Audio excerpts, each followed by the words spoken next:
Good morning and you're welcome to the Key Points. My name is Jifa Bampo. It's great to have the privilege of your company once again. Today, Saturday, 13th August 2021. It's my pleasure to bring you up to speed about all the major issues that came up this week. And today on the Key Points, the botched Sputnik V deal. What next? Also, NDC's proposed electoral reforms. Will it stand the litmus test? And the current security situation in the country, the police and you. We're live on TV3 and 3FM 92.7, as well as around the world online at 3news.com. You can follow us as well on our Facebook page at TV3 Ghana. But prepare to WhatsApp your messages on 055-369-8789. Tweet at TV3_Ghana. Tweet at 3FM 92.7. You can tweet at me at Beho Bampo. You can join in the conversation also using the hashtag the Key Points. We take a break. We'll be right back.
Whatever the occasion, with ATL, you can never be out of style.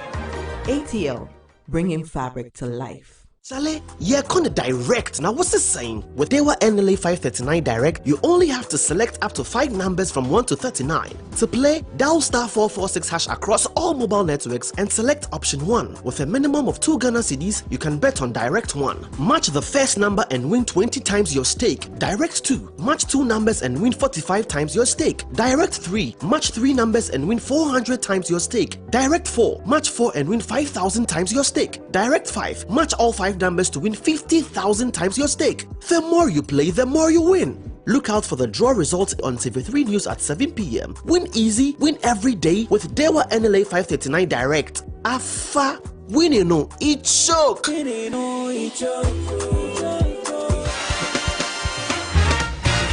The Saturday mornings will never be the same again. We will bring you the best mix of sports and lifestyle content on Warm Up Plus.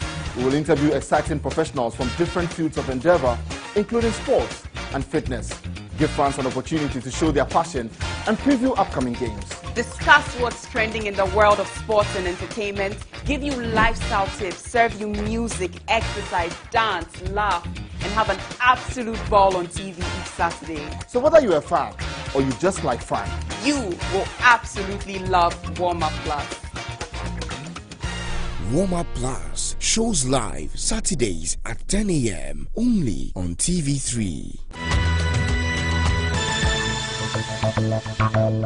Graphic Business, in partnership with the Institute of Chartered Accountants Ghana, brings to you yet another exciting season, the Tertiary Business Sense Challenge version 3.0. It's time to get down to business. 18 business schools, but there can only be one ultimate winner. Which school will emerge victorious? Cheer on your school every Tuesday at 5 p.m. and every Saturday at 1 p.m. only on TV3. Tertiary Business Sense Challenge version 3.0. Sponsored by MTN Ghana, PwC Ghana, Compu Ghana, Glyco, Ghana National Association of Teachers, NAT, Chartered Institute of Management Accountants, CIMA, with technical support from ICAG, CIMA, and CIMG. Let us see the hot guy!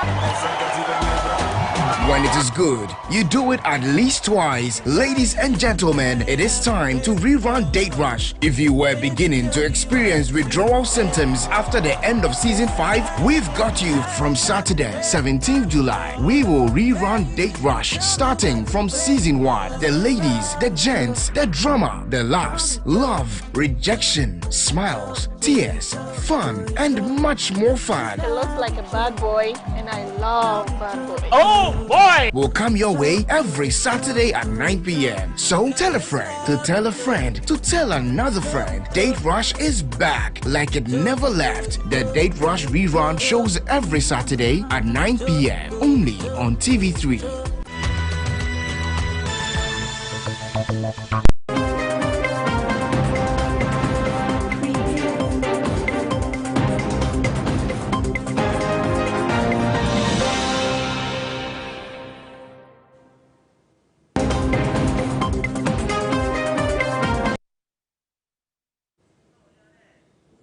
A lot has happened over the last 3 weeks. Now, a parliamentary probe by the parliament found that the health minister had violated our procurement laws. The finance minister had also paid a third-party contractor, Sheikh Al Maktoum, some 60 million plus cedis on the blind side of the health minister. Since then, there had been calls for the health minister's exit, which of course has not happened. And just this morning, the health minister himself has dismissed any intention of stepping aside. The health minister asked for a refund of the 60 million Ghana cedis, and that has been done and been effected. And additionally, you know, we are also knowing that we've received some 177,000 Johnson & Johnson single doses vaccine, and payment has been made, some 15% down payment.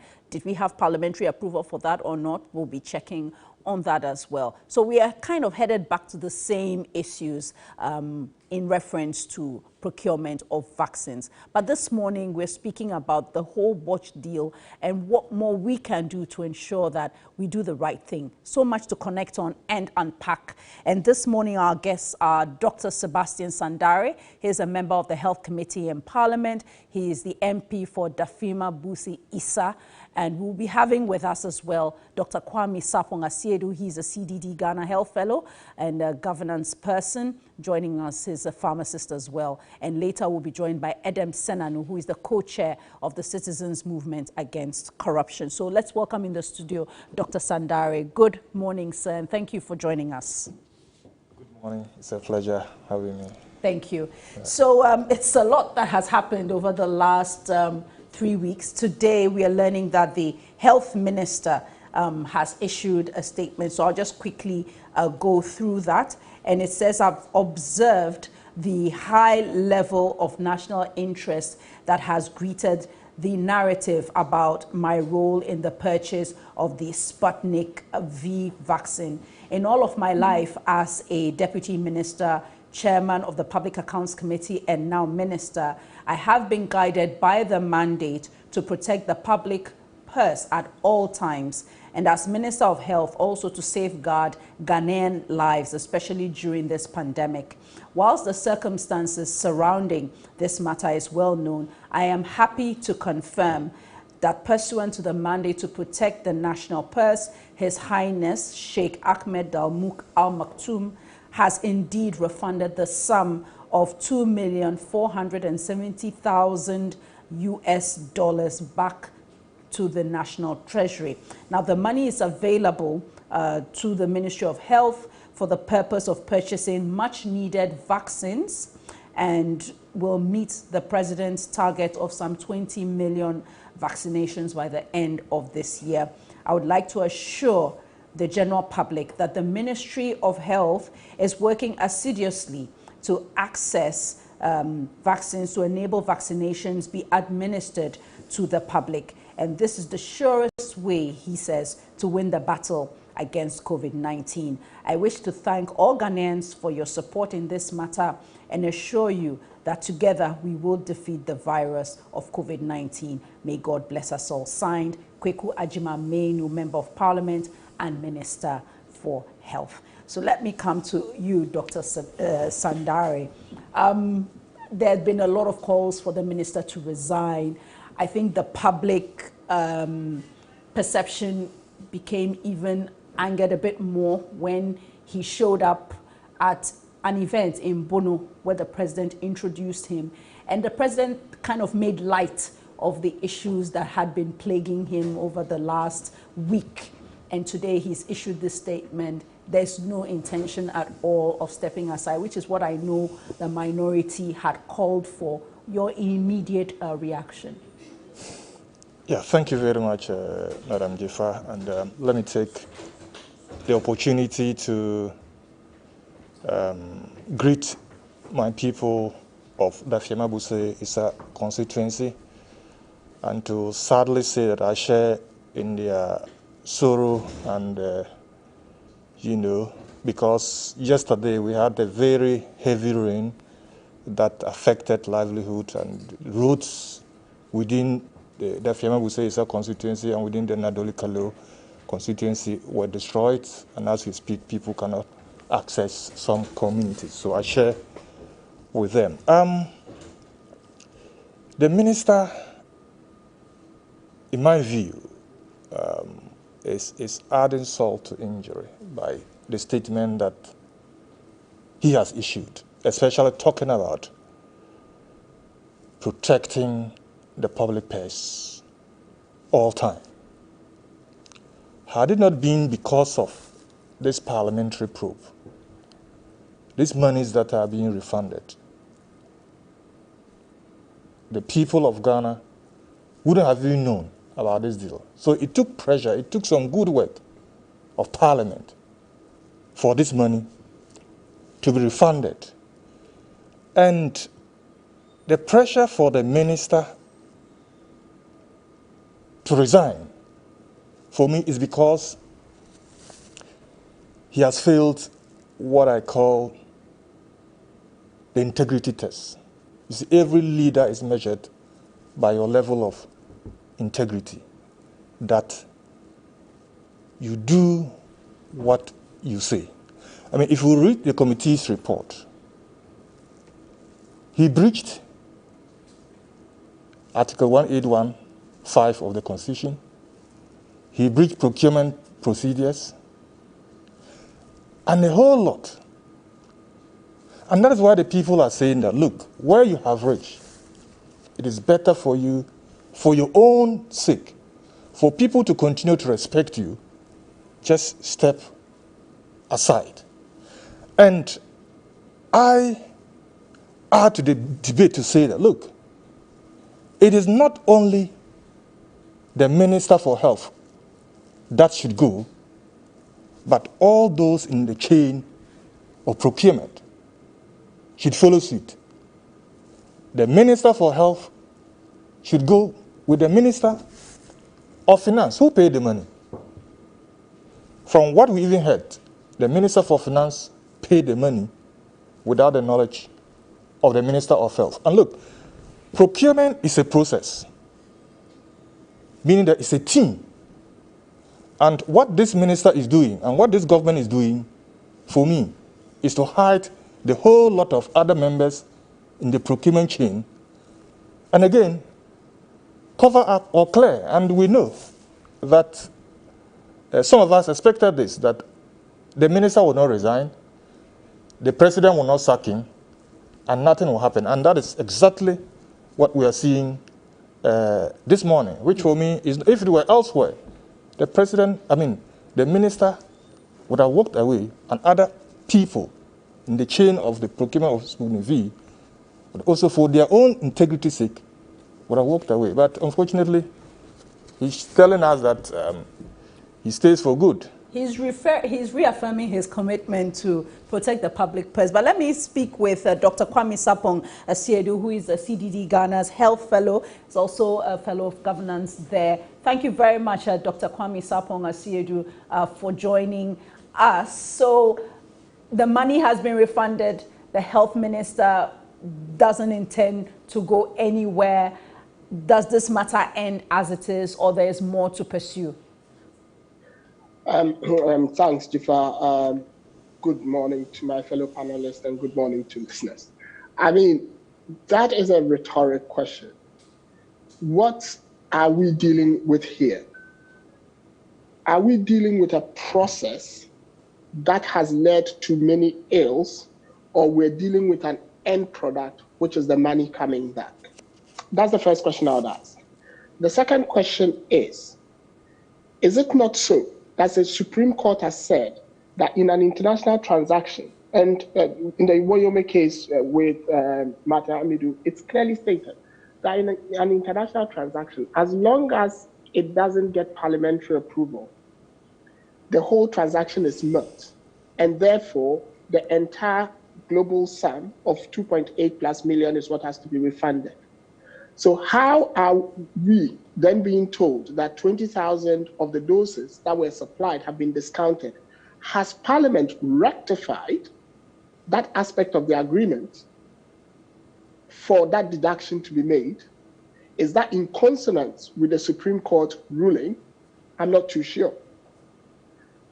Does the refund of the money change all the breaches from not getting cabinet approval, ignoring the AG, not getting parliamentary approval, not complying with PPA, not doing due diligence on the characters we're dealing with? Does the refund obliterate all those breaches? I don't think so. The health minister has just written a letter in which he says he, in all things, protects the public purse. If you look at the budget statement that was sent to Parliament and you look at the addendum, this is not the only payment, and I heard it in your introduction, that perhaps has been made for COVID vaccines without the approval of Parliament. Is that protecting the public purse? I am quite sure the framers of our Constitution, in their wisdom, knew why they said that these international agreements should go before Parliament. So if they haven't gone before Parliament, and you write to me telling me, oh, I'm protecting the public purse, when I know that as part of the framework for protecting the public purse, you have to go to the Health Select Committee, you've got to go to Parliament, it has to be ratified by Parliament, you have to get cabinet approval, then I think that you're just trying to tie my hands behind my back and kick me in the teeth. So Doc, the challenge you raise about all these changes, Parliament has risen. Let's ask Dr. Sandare if any of these issues have come before the committee or even the plenary, the big house. So was there any amendments to these changes in terms of discounting the cost of the 20,000 Sputnik V vaccines that we received, for instance? I'll come to the Johnson & Johnson vaccine, but did that deal even come to Parliament, or is the committee being recalled quietly to deal with some of these issues? Not so. And if he had come to Parliament, maybe what we are going through would have been prevented long time. Are you talking in reference to the two procurement processes for the Johnson & Johnson and also for the Sputnik V? We haven't seen any agreement on whatever they are procuring. And that has been our advice, that look, come to us, let's help you, give you that approval. But like this minister, you know, I said it sometime here, and that's why I talked about the integrity.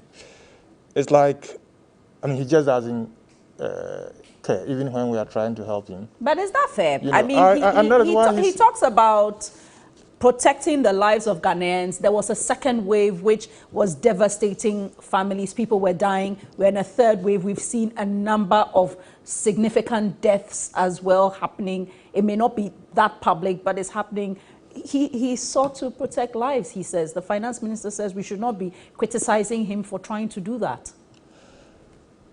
I keep on saying that not only him, he has everybody in the chain of COVID-19 management, whether it's a technical advisory committee, whatever, are not helping this country.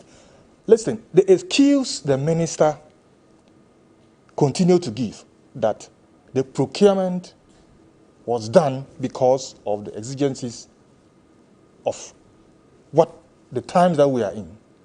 But look, you can't say that because we are in emergency, due process should not be followed.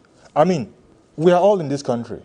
You can get the committee, you can get Parliament to give you whatever approval that you need. Or at least get cabinet approval. Is that satisfactory? I mean, if it still means coming to, because it's an international agreement, still coming to Parliament to do that, we are always available. And they haven't helped this country as far as the management of COVID-19 is concerned.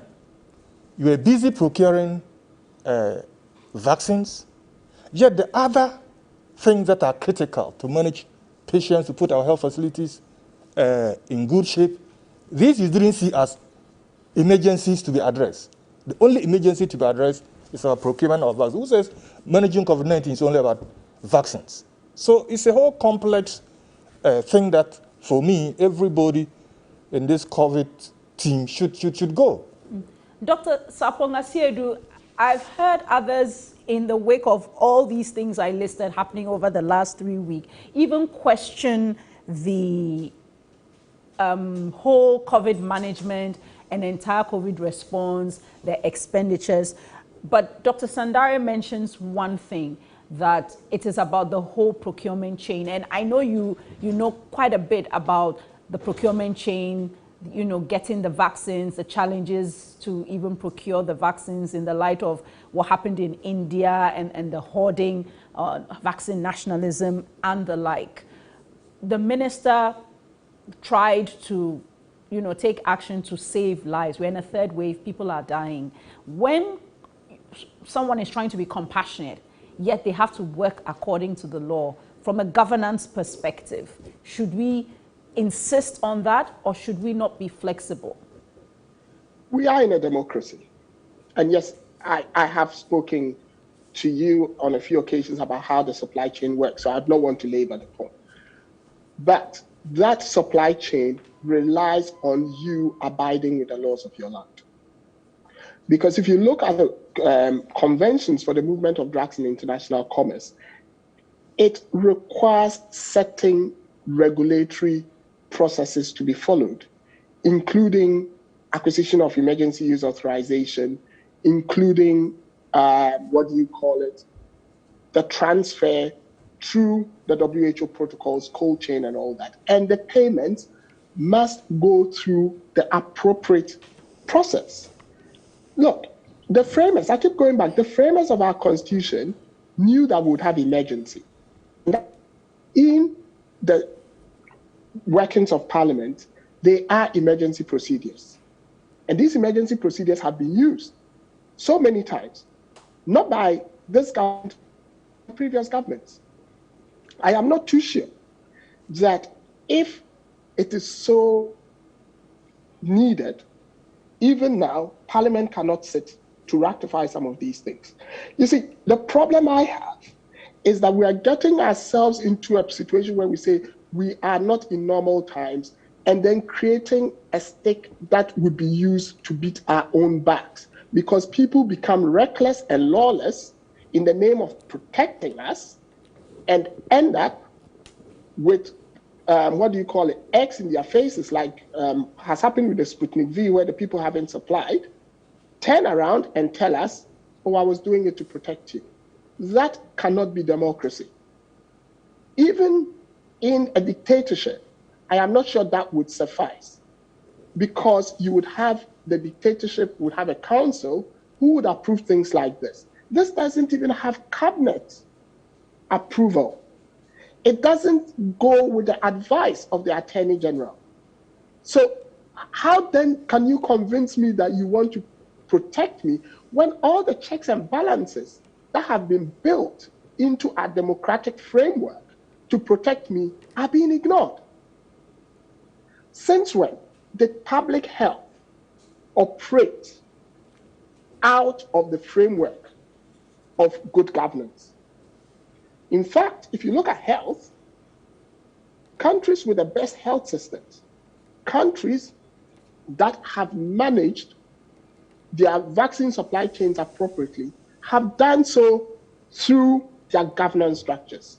You can look at Chile, you can look at Israel, you can look at the UK, you can look at the likes of United Arab Emirates, you can look at now the Czech Republic, which is coming up, and they've all gone through their governance framework. So if those who are doing 65, 70% of their populations being fully vaccinated have done so through their framework, how can you convince me that a country that has done less than 2% must do it otherwise? How can that even be an argument to make, assuming we were even prepared to listen to that sort of argument? So, Jifa, it hurts when, especially when the problem we find ourselves in was predictable as well. Because if you heard the health minister at the committee, he was clear that in November of last year, because they didn't have an idea of what the cost of vaccines were going to be, it wasn't built into the Ministry of Health's budget. Now, here's the thing.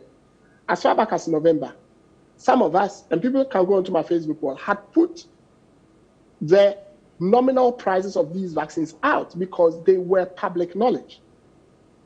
Even though they were being discussed and the prices have gone up and down, everyone knew that nominally the AstraZeneca vaccine would cost about $3 to $6. We knew that Pfizer was going to be between $25 and $30.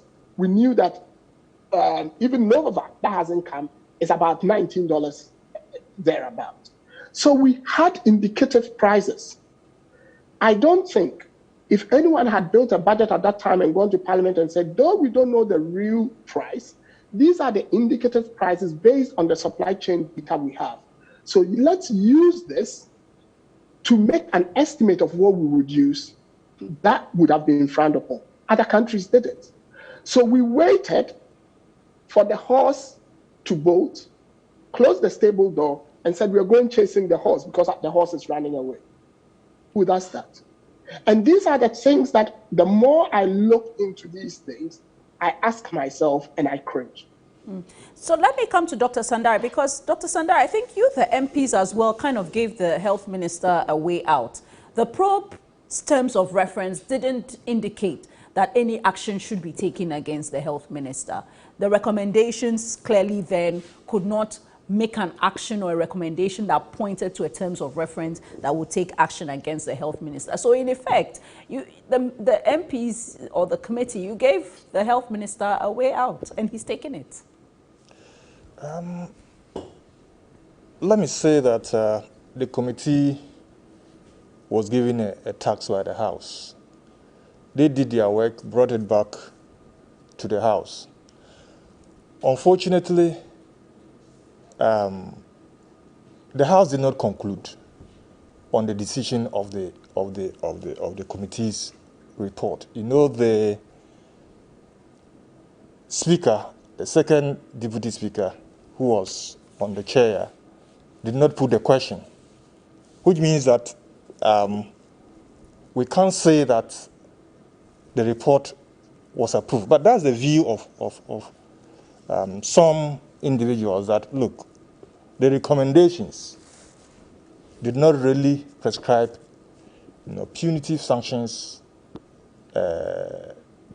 enough for the minister. But it's a House decision, and I cannot say that I agree with those who say that the sanctions are not, or the recommendations are not strong enough. It's just a way for others could use the committee findings to take whatever measures that they want. The committee ensured that the health minister was found to breach almost all the constitutional, procurement, and other methods or issues that he should have gone through. And therefore, it's a good ground for any other individual to take up and say, oh, I'm suing the minister, I'm taking him to another body, say IOCO or whatever. So it doesn't mean that he's free just after the committee's findings, in my view. Not so. So you're here on the key points, and you can send your messages to our WhatsApp platform is 055-369-8789. You've been watching Dr. Sebastian Sandare, member of the Health Committee in Parliament, MP for Dafima, Busi Issa, and then, of course, Dr. Kwame Sapong Asiedu, who is a CDD Ghana Health Fellow, giving us some perspectives on health governance as well. We're also joined via Zoom by Edem Senanu, who is the co-chair of the Citizens Movement Against Corruption. Let's bring him on now and ask him whether the entire COVID-19 response in the country should be investigated. Should it be investigated? I've heard Dr. Soji Tete, who is the convener for the Center for Social Justice, say that there is a need to dig deeper into the entire COVID response. What expenditures have been made and what other expenditures are we making so that it is all public knowledge? And essentially what we've spent on, what have we spent it on to be ensured that we've done the right thing? Dr. Edem Senanu, if you can hear me, good morning. Good morning to you. And thank you very much for joining us. So should we probe the entire COVID response? Because the Sputnik V procurement and issues is really just one of many. Yes, I would believe that given the fact that this ad hoc committee was set up simply because one or two people said, we are worried, we have suspicions, and let's find out what actually transpired because the costs seem higher. And here we are today. The initial feedback from the minister ultimately was not a true reflection of what had transpired. And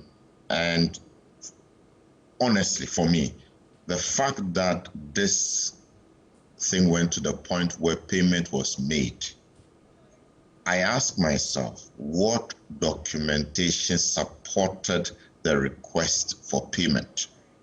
Because if the minister had breached all the laws, you didn't have the parliamentary approval, you didn't have the public procurement approval, you didn't have 50% of the consignment on site, what did people see through the Ministry of Finance to the Bank of Ghana that this money, you had it approved? I mean, something must have gone wrong. So it's important to look at the paper trail. Who submitted documentation? What notices, what notes were put on it, approvals, seen, whatever. Whose desk was it on? How did it move to the process where payment was made?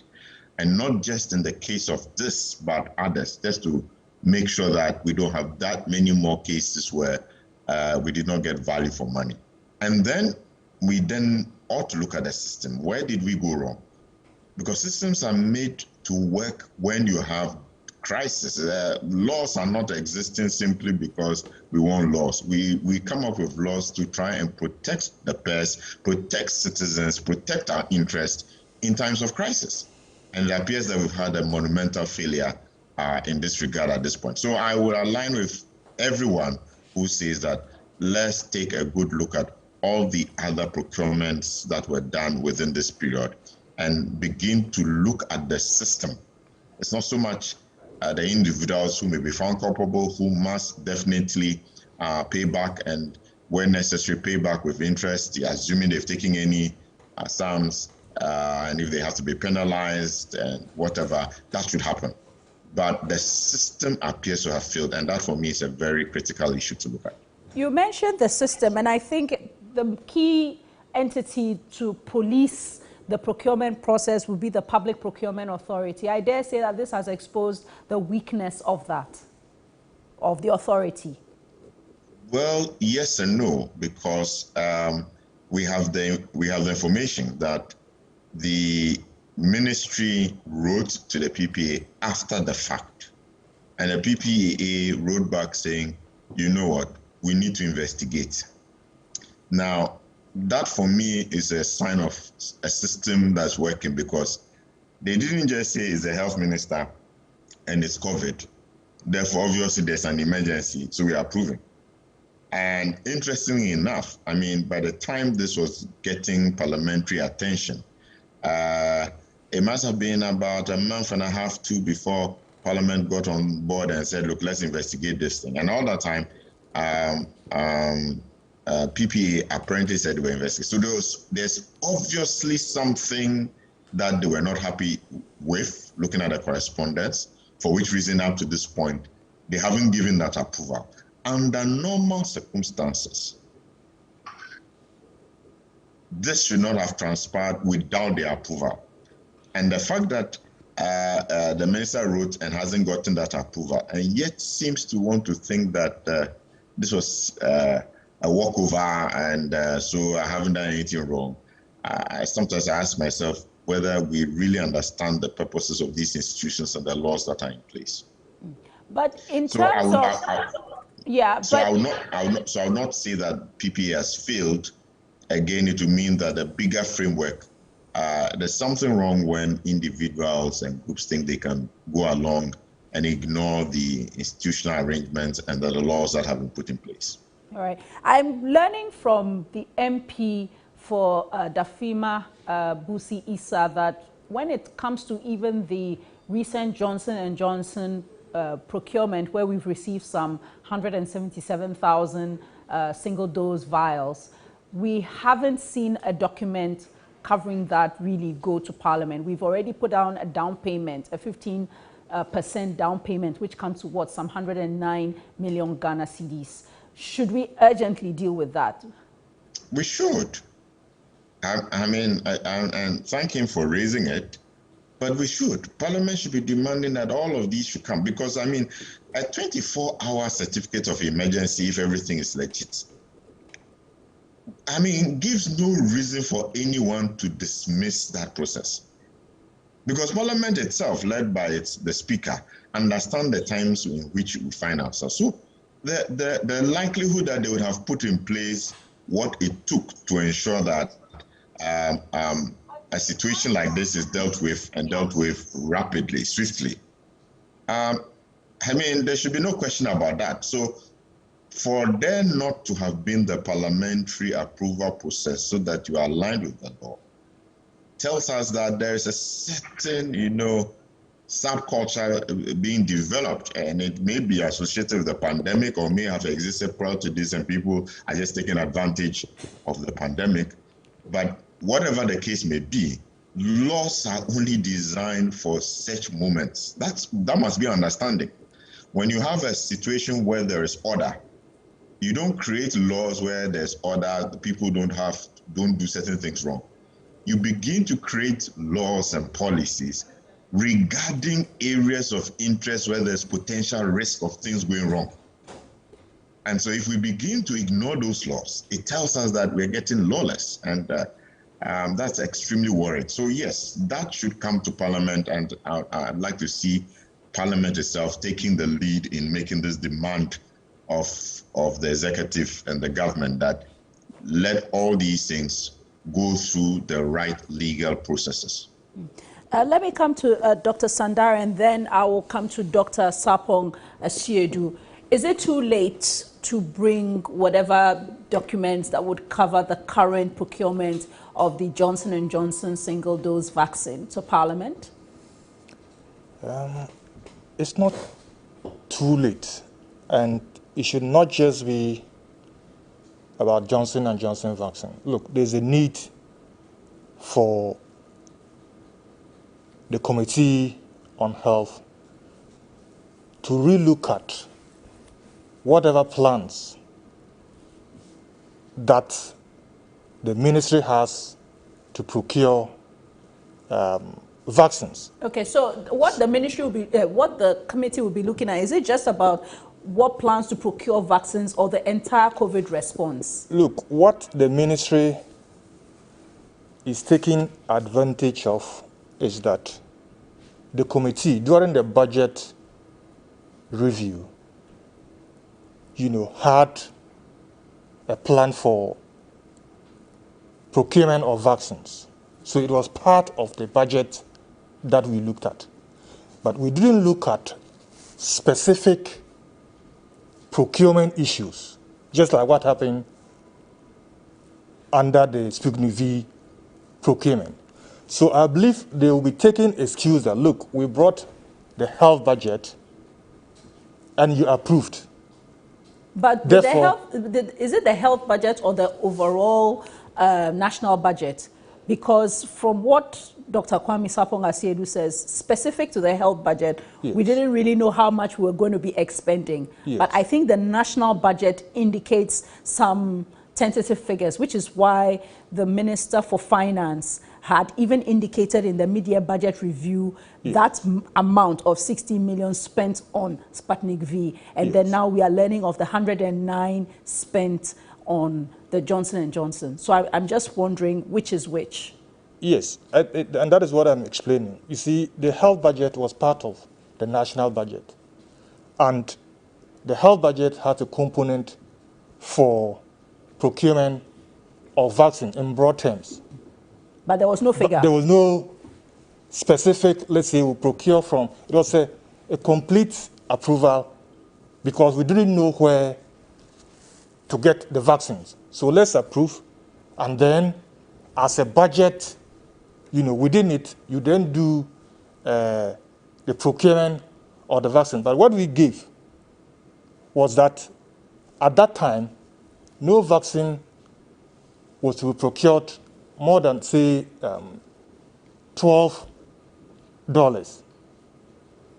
especially for Sputnik V. So we realized that they are taking advantage that, because the health budget was approved, we can go anywhere, increase or procure vaccines anyhow. And that's why we said that after the approval of the health budget, there was a need, there was a clause we gave them that if you go to the market and you realize that the figures are more than what we approved for you, there's a need to come back to the committee for us to really look at the figures. This did not happen, and still we don't see it happening because they are on their own.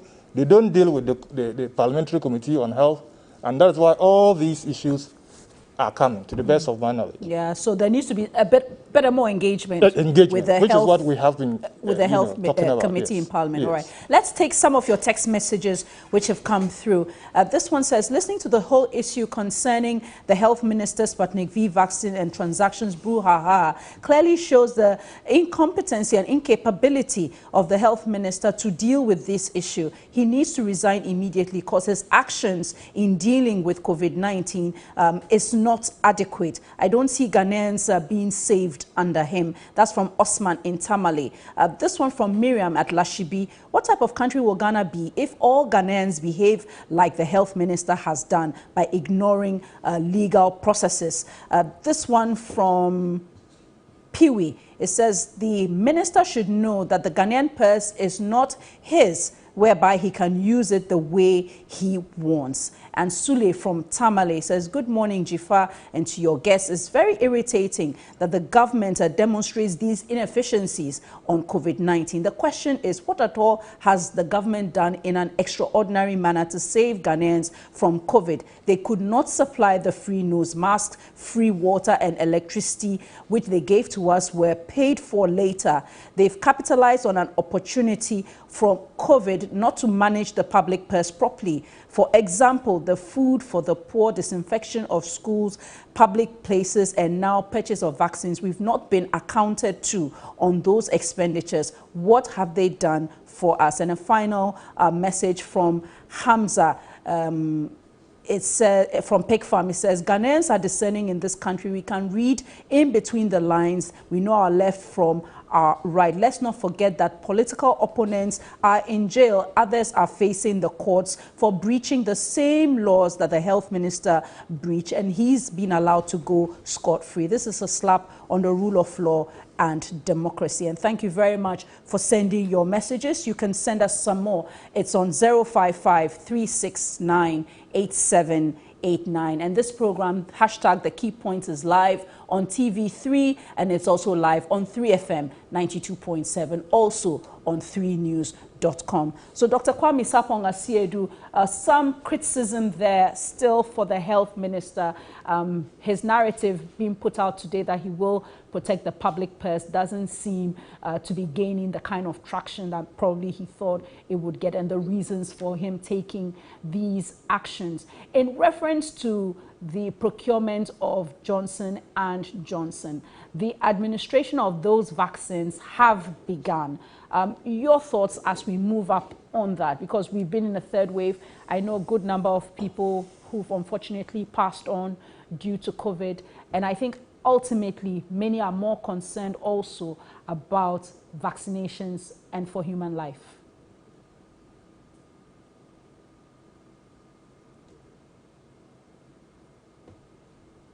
So we looks like we've lost Dr. Kwame Sarpong-Asiedu.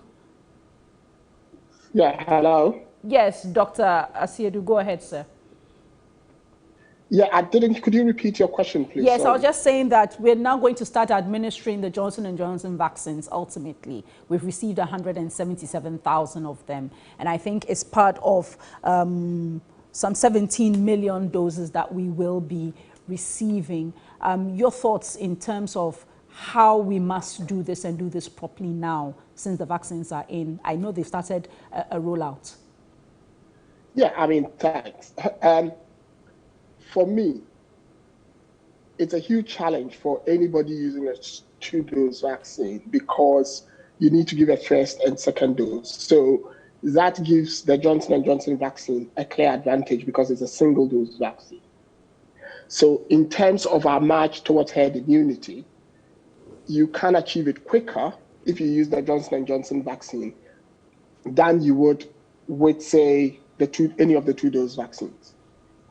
That said, there runs a risk that some people might think that, oh, I've had 1 dose of AstraZeneca, and I don't know when the next dose is coming, and they will try going to have the Johnson & Johnson. That's something we have to protect against. And I've heard the Ghana Health Service being unequivocal about the fact and advising that that shouldn't happen.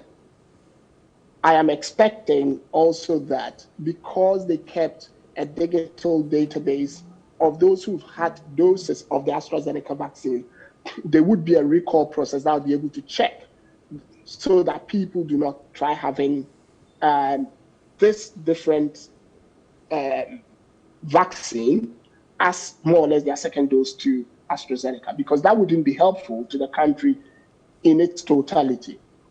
Coming from a pharmaceutical standpoint, we also know that though ideally with the AstraZeneca vaccine, you are better off having the 2 doses, it is better to have a population where majority of the people have had at least 1 dose than to have a small population having 2 doses each, because then you have a wider population in which the virus can spread. So when I put all these dynamics together, I hope Ghanaians would go for this vaccine. I hope the education would be done properly. I hope the Ghana Health Service would be able to minimize the chances of people who've had the AstraZeneca vaccine from attempting to have this. And I hope that Ghanaians would understand that it is not in our interest to do that. The other thing I would look at is, I have seen a release from COVAX yesterday, which points to the fact that doses of AstraZeneca vaccines donated by the UK have started trickling in through the COVAX supply chain. So it would be good if government could give indicative timelines of when some of these AstraZeneca vaccines would be received in Ghana, so that those who've had the first dose would have some level of reassurance and therefore minimize the chances of what I talked about earlier. So these are the things I would want to see. But I am pleased, yes, that there are vaccines available now and the vaccine rollout is kicking off again, because ultimately the only way we'll get out of this pandemic is when majority of the people are vaccinated. All right.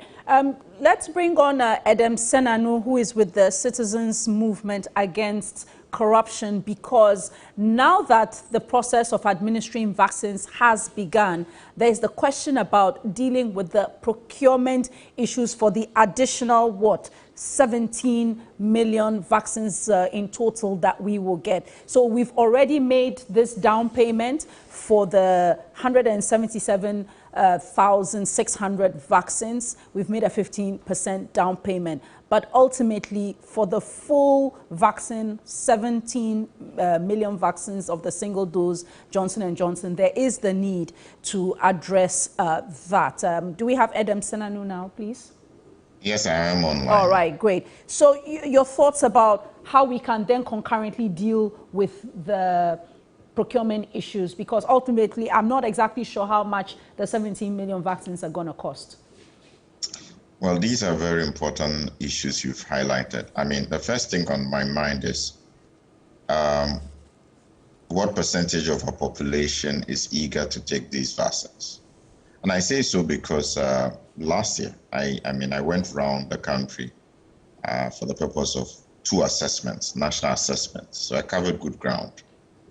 And once I moved out of Accra in the rural areas, hardly anyone was using masks. And when I raised the issue, I was wearing masks, and you're the odd one out. You raise issues, and people were like, do I know anyone who has died? I mean, at the time when I started this, I didn't know anyone myself, but there's a lot of skepticism, and people just think that this is an urban problem. It's the people the well-to-do who have this. So I don't know whether we are factoring that, whether it's the issue is we are assuming compulsion.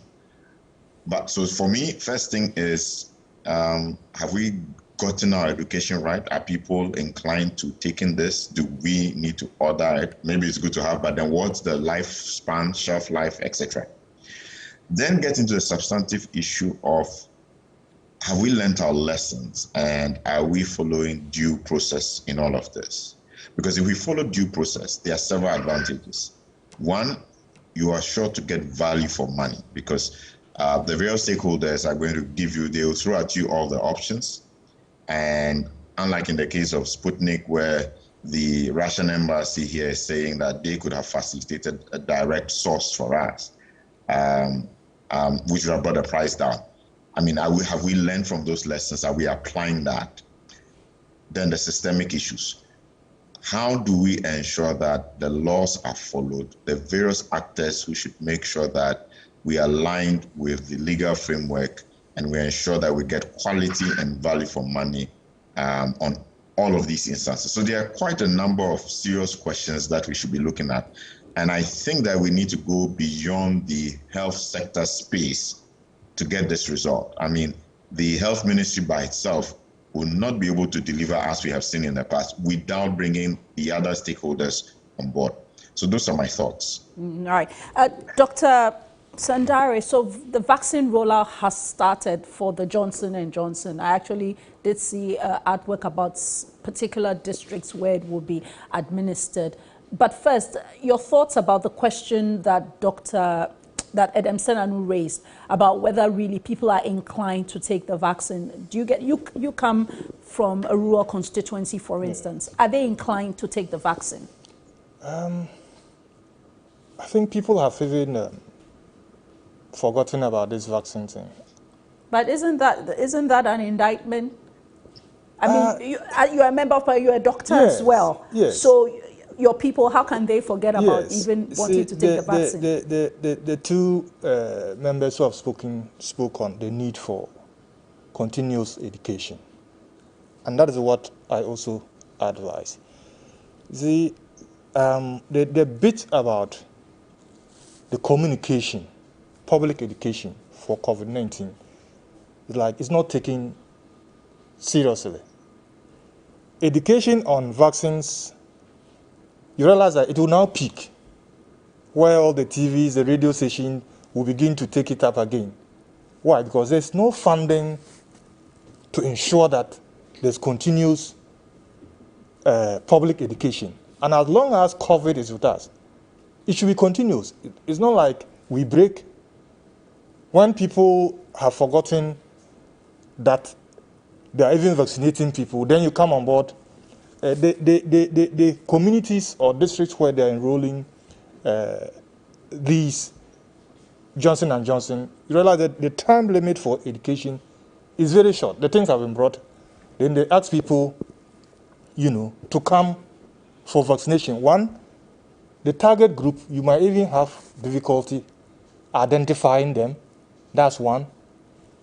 People may not comply with all the necessary protocols that they need before they are vaccinated. And adding from my AstraZeneca vaccine experience, which I believe we missed something for this country. When I was given the shot, and therefore many others, I expected we add a bit of research to it. You've given me a shot. You took my number. There should have been a body that will proactively call you. How did you feel about taking this vaccine? You realize that we base on the experience where the vaccines we produce. Therefore, the side effects and whatever that they label, these are the side effects of the vaccine. We all took it that that's what Ghanaians would experience. Nobody bothered to follow up. For our own good, Ghanaians experienced that after taking AstraZeneca, these were the symptoms or feelings or side effects of many Ghanaians. And trust me, some people, after the one dose, there are some people who refuse to go for the second dose because of the side effects that they had, and nobody followed to counsel them to say that, oh, it will be okay. So they refuse. And I think that from that experience, we should add a bit of follow-up to those who receive the Johnson & Johnson. We shouldn't assume that the side effects from those countries on the label or the literature is the same thing that Ghanaians would follow. If not, the moment one person gets a side effect that is not palatable, he educates more people than the public education that we do. And people listening to those who have received and are complaining of one side effect or the other. So we shouldn't just be jabbing people and say that we are immunized. We should add the public education for people to really understand the benefits of these vaccines. Of course, there will be some side effects, but that does not mean you shouldn't go for the jab, because vaccination is so far the best, but not the only preventive measure. We should add the face masks, all the protocols that we know. And I always say that, look, if you are the only one immunized, and that's why the push for herd immunity is there. If we are about 10, 20, and only one person is immunized, you are not protected. Your vaccine that you've taken does not protect you in the midst of many people who have not been vaccinated. So the public education is very, very important. And the zeal to procure vaccines, we should see that same zeal by the Minister of Health to give funding to the media stations and all those people who are involved in public education to educate our public. It shouldn't just be only procuring vaccines when the other ways of ensuring that Ghanaians are protected are ignored. So the PPEs is not an emergency. The public education is not an emergency. Only the procurement of the vaccine, because of, the issues we all know, is what is an emergency. I think that should not apply, in this instance. But I think that it's good we get more vaccines, because the target is to have a herd immunity, though we are delayed. And lastly, to add that, though we have passed that point, the statement by the minister that the money has been paid is not enough. We should trace to the bank that these monies have been paid to really get the evidence that the money has been paid. This statement can just be a statement. All right. Thank you very much, Dr. Sandare. And we've been here on the key points. My name is Jifa Bampo. We're in the last embers of this discussion. And when we come back from the break, I will ask our guests whether we will actually reach the president's target of herd immunity of vaccinating some 20 million Ghanaians. Is that still a realistic target for the end of 2021, seeing as half the year has gone by and we've had only vaccinated in Ghana some 1,271,393 vaccines administered so far. We take a break. We'll be right back.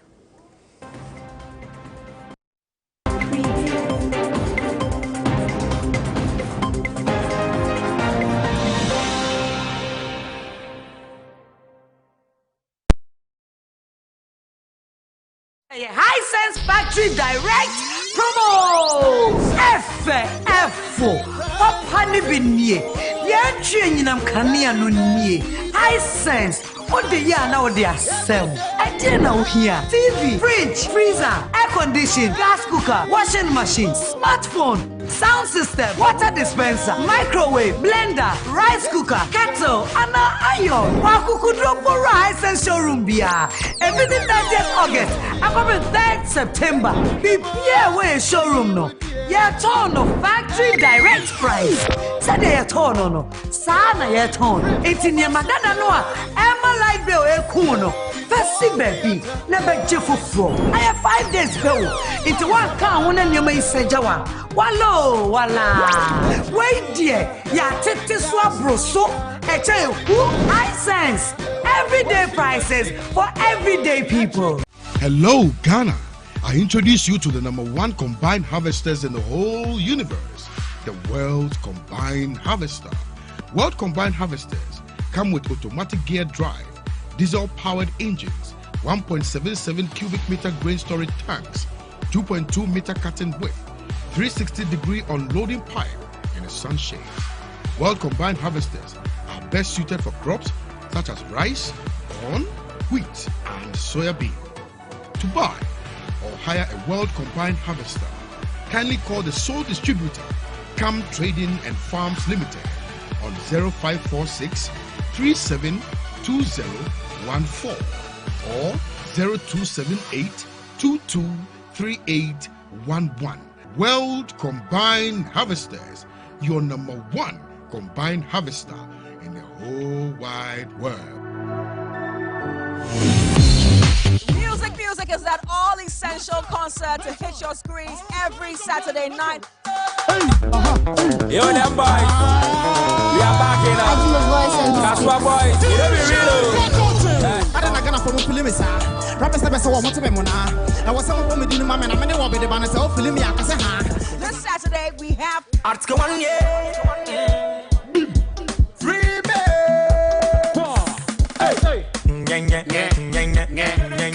Them say we know they do nothing, but them they like our thing. Link up, yeah. Juma, yeah. No holiday, go. Another hit from them. Link up, go body. You don't want to miss out on this one. Leg out. Them figures say success go past me, yo. Music shows every Saturday at 8 p.m. on TV3. Don't miss it. This Saturday on Chef's Diary.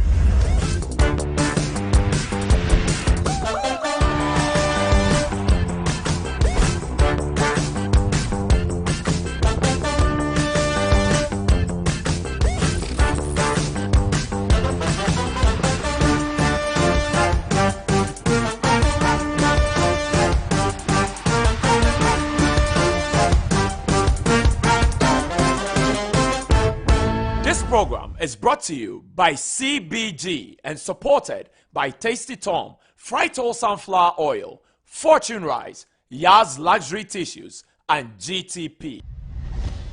Chef Diary shows Saturdays at 5:30 p.m. on TV3.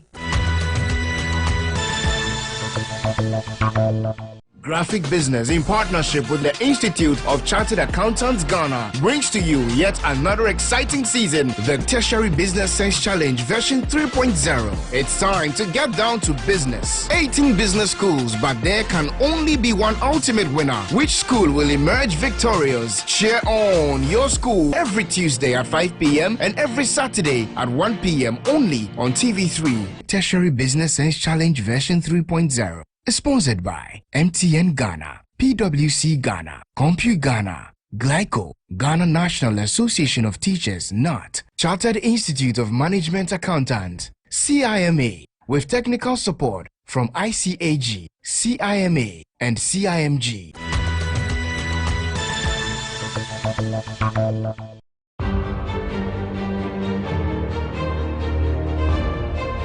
If you've ever been in need of dire help, and all hope is lost, the doors are closed, then you understand there's power in the words, how can we help you? These are reassuring words that bring hope to the hopeless and relief to the brokenhearted. Have fun and make money while doing it to help a friend, a loved one, your neighbor, or even your community. Can't see, right? Yeah. Munio! What shall Menu. Compass. There you go. Oh man, how was I supposed to know what you were doing? How can we help you? Let's have fun while making a difference. Proudly brought to you by First National Bank. First National Bank. How can we help you? How can we help you? Show Sundays at 5:30 p.m. on TV3.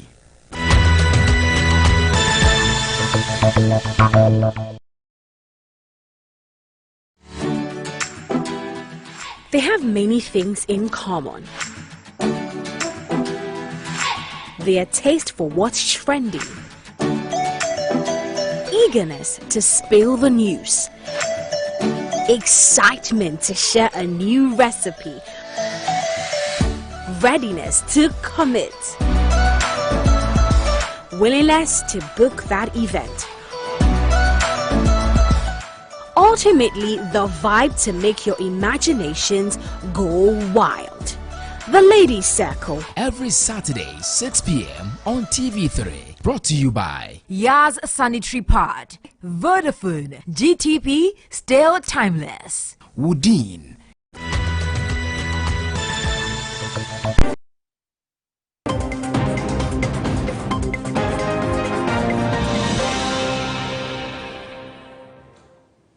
You're welcome back. It's hashtag the key points. Thank you for sending your messages through. You can also join the conversation on Twitter as well using hashtag the key points. And we're in the latter bits of this conversation. And so let me turn to Dr. Kwame Sarpong Asiedu and ask him about our ability to reach herd immunity with the current availability of vaccines that we are set to get.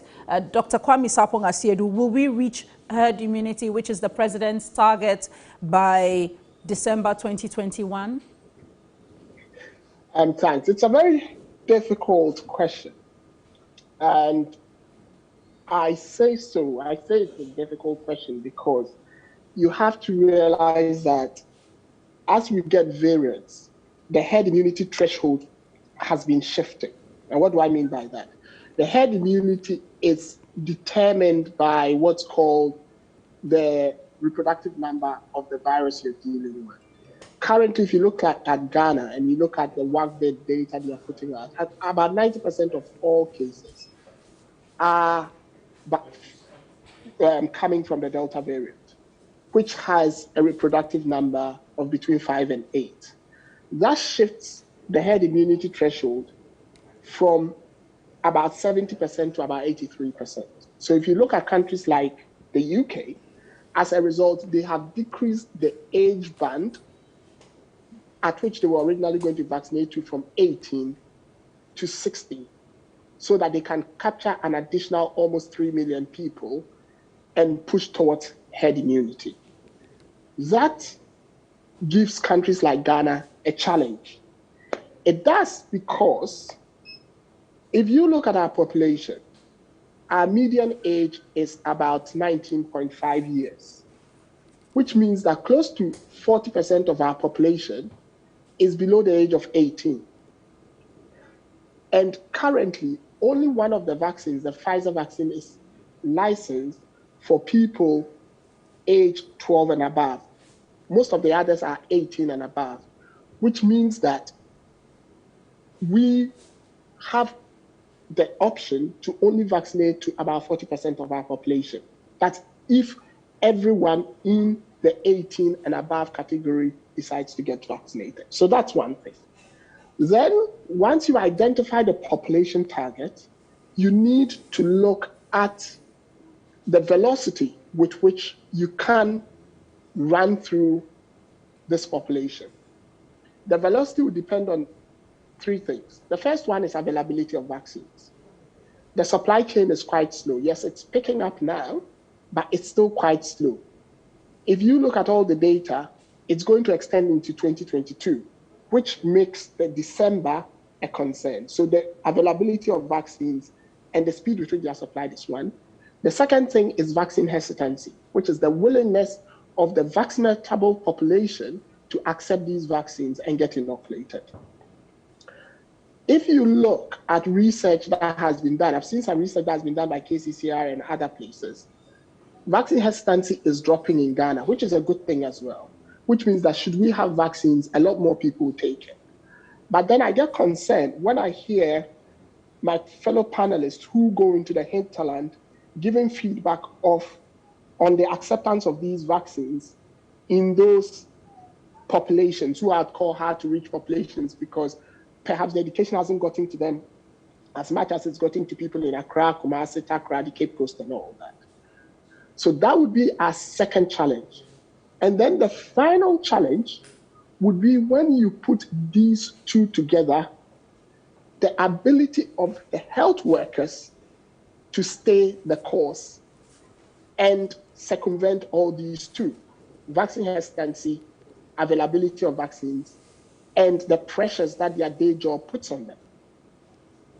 Traditionally, Ghana's EPI, Extended Program of Immunization, has always been good, hitting about 90% plus of the population, which is a good sign. But we have to remember that that is only for normally people who are much, much younger, babies, and say after 3 or 5 years. It would be interesting to see how that dynamic plays out, the more vaccines we get and how the health workers react. And that is why I agree with my colleague that we need to up the ante when it comes to education, because all these three components are heavily dependent on the people understanding why they need to be vaccinated, what they need to expect when they get vaccinated, and why it is important that we are each other's keeper. If we are not able to sync these messages together, then we would struggle to hit that herd immunity. If we are, then we are good to go. Okay, final question. This is a brief one. I don't really have the full context, but it's a question from someone in Kumasi. The vaccine rollout for Johnson & Johnson has begun there. And this person says he went to take the vaccine jab, the Johnson & Johnson jab. One bottle was used to vaccinate 2 people. Is that the purpose of proper vaccination? And this is really unclear because ideally, I know that 1 vial per person. I'm just wondering why maybe that report was not made to the Ghana Health Service at site. No, that's, let me correct this. At least I can do a public service here. With these vaccines, they come as what we call multi-dose containers. Because they had to be rolled out at speed, they don't come as pre-filled syringes. Doctor would know the difference. And because the vaccine sample size is 0.5 ml and they come as 5 ml bottles, normally about 10 people would use about a bottle. That's what's happening worldwide. It's nothing to do with Ghana. And these are the sort of educations I'm talking about to dispel the misnomer in people's heads. So if you saw 2 people using it, there's likelihood that there could be a further 8 if it's a 5 ml vial. And there's nothing wrong with it because these are multi-dose containers and they are so designed to keep the integrity of the vaccine and to minimize contamination. So there's nothing to worry about there. Thank you very much, Dr. Kwame Sapong Asiedu. Let me take a final point from Edem Senanu. So, Mr. Senanu, looking at where we are now and looking ahead, what would you expect looking into the future? Well, honestly speaking, we'll need to do so much more in terms of public education to get people on board. I recall my first trip through the Western region. I was difficult finding food because everywhere I went, they were not using masks. So eventually I found, I think it was Akroma, where I went to a quiet restaurant and there's from, I just didn't know how to deal with the situation. And there are many Ghanaians who really haven't caught up with this whole idea of vaccination. So public education, public education, public education. Education, like Julius Nyerere said. There's no way around this thing. And if we don't take the education seriously, I doubt that we are going to achieve what the president set out to do. As it is, we are already running extremely late on those targets, and it will require concerted effort by all stakeholders to try and achieve that, that target that we set for ourselves. All right, thank you very much, Edem Senanu. Final point from you, Dr. Sandare. Your outlook going forward and us reaching herd immunity? Right. We are still around 1% of our target. And therefore, it's challenging and difficult for me to say that we'll meet that target by December 2021. It's a huge task, but I know that Ghana Health Service, is always ready. And I know if we get 20 million or so doses of vaccines, they are in the capacity to deliver. The issue has to do with the availability of the vaccines. So if we get the vaccines available, Ghana Health Service will be able to deliver. But I want to add that motivation for the health workers who do the vaccination is also key. Because once they are motivated, they are given some incentives to keep them motivated, they will do quality work and we can get there. So you want the government to reintroduce some of the incentives that had been given them? Because I think those had stopped for a while. In fact, they didn't even deliver. They promised them, but they didn't deliver. They didn't deliver some, or they didn't deliver at all? If they deliver something, it's very insignificant. And the health workers every day keep on saying that they haven't received the allowances or the incentives that were promised them. So the government has to address that. And then to also add that the service should prevent hoarding of these vaccines. You see, sometimes because of the difficulty in getting these vaccines, the tendency is that you may find some of these vaccines getting into private hands so that they sell to the public. But I believe that this will be addressed by Ghana Health Service so that the vaccines will get to the target population so that we can get to the herd immunity that we are all targeting. All right. I want to say thanks to all our guests this morning on the key points so far. Dr. Sebastian Sandare, who's been with me in studio, member of the Health Committee in Parliament, MP for Dafima Busi Isa. And our thoughts are with your constituents following the rains and the roads that have been washed away and the like. And to Dr. Kwame Sapong Asiedu, CDD Ghana Health Fellow, always, thought-provoking listening to him. Thank you very much. And to Edem Senanu, co-chair of the Citizens Movement Against Corruption, many thanks for all your perspectives as well. Thanks for your messages, much appreciated for them. Do send us more. We take a quick break. We'll be right back with our second topic.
Whatever the occasion, with ATL, you can never be out of style.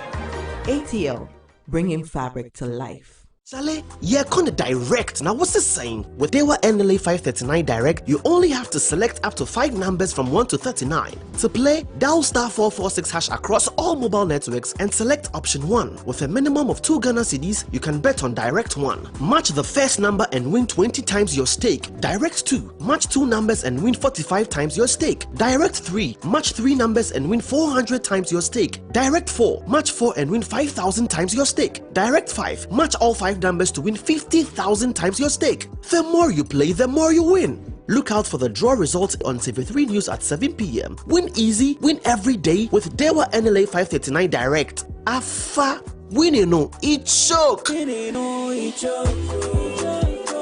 Impressor oil na capsules kura ahoɔdenno a ɛboa eyi yawa a ɛnam sasabro usisi wachiri bremo ne afei waposo nyina afiri nipadua no mu. Impressor capsules kura ahoɔden a etumi boa esiesie no mpa a ɛho akokwa nea ntokrontokro deda mu ɛne afei waposo gregira awewie no nyina esiesie no ɛma no ahoɔden foforo kura wopɛ aduru a wobetumi de wo ho atoso na ayi wo honam yawo nyina ade a ɛne impressor ne aduru a wɔn a ɔwɔ yafunuyadeɛ mpo etumi no mbie sɛ wonom impressor capsules na wo de impressor oil twitwi bia a ɛyɛ wo ya no a ɛne ne wato adi ya wo bedwane ntem so kora wopɛ impressor capsule ne oil ibi ato a kɔ pharmacy licensed chemical shop ana herbal shop a ɛbɛn wo atufom frɛ Ayona Pharmacy Limited ɛwɔ 0553 134 185 ana 0243 123 224. Impressor Yao Bidjani. This advert is FDA approved.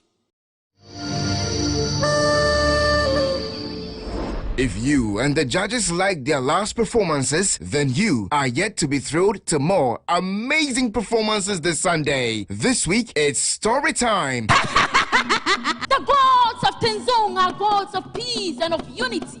Asasiefo nana kekewa yesre de bejensa okuafo pa ani oye nana akumesu die otini sika dwaso dada. Brace yourself as the ladies narrate folklores from their regions, carefully crafted stories to captivate, educate, and entertain you. Join us this Sunday live on TV3 at 8 p.m. to keep your favorite contestants in the competition. Dial *713*13# or download the TV3 Reality app from the Google Play Store or the Apple App Store and follow the prompts to vote. Studio audience is strictly by invitation. GMB 2021, rediscovering true beauty. GMB 2021 shows Sundays at 8 p.m. and repeats Fridays at 3 p.m. and is sponsored by Lavon's Tomato Mix, Camel now from Kerex, Freedom from Casaprecon, GTP, Darling Lemon Drink, Airtel Tigo's Big Time Bundles, Lufat, Deluxy Acrylic Paint, Heaven Black Mosquito Spray and Coil, and Napa Mackerel, Geisha, Close Up, Ayo Insurance, and supported by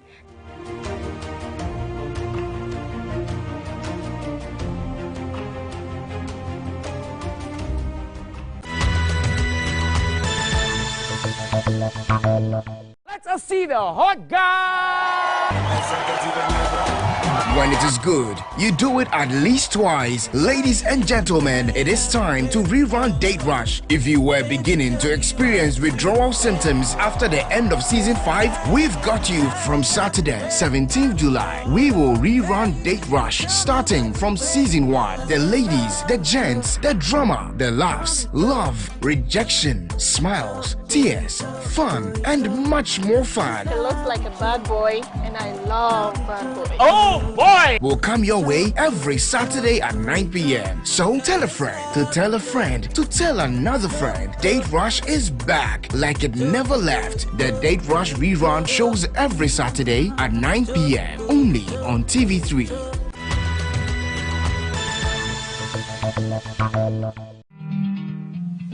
As a PR senior consultant, she also became a lecturer and eventually became an author, not by choice but by default, because she was bedridden for 6 months, which she documented in a book entitled In the Womb of Time. Now, if you read the first chapter, which really captures the pain that I went through, when I was typing it, I was weeping and crying and reliving every single moment. Yes. It was horrible. We are specialized in the promotion of using natural ingredients for our hair. In that one moment of time, I will feel eternity. I love that song. Don't miss this episode right here on Today's Woman on TV3. Today's Woman shows Sundays at 3 p.m. and repeat Wednesdays at 3 p.m. on TV3. Graphic Business, in partnership with the Institute of Chartered Accountants Ghana, brings to you yet another exciting season, the Tertiary Business Sense Challenge version 3.0. It's time to get down to business. 18 business schools, but there can only be one ultimate winner. Which school will emerge victorious? Cheer on your school every Tuesday at 5 p.m. and every Saturday at 1 p.m. only on TV3. Tertiary Business Sense Challenge version 3.0. Sponsored by MTN Ghana, PwC Ghana, Compu Ghana, Glyco, Ghana National Association of Teachers, NAT, Chartered Institute of Management Accountants, CIMA, with technical support from ICAG, CIMA, and CIMG.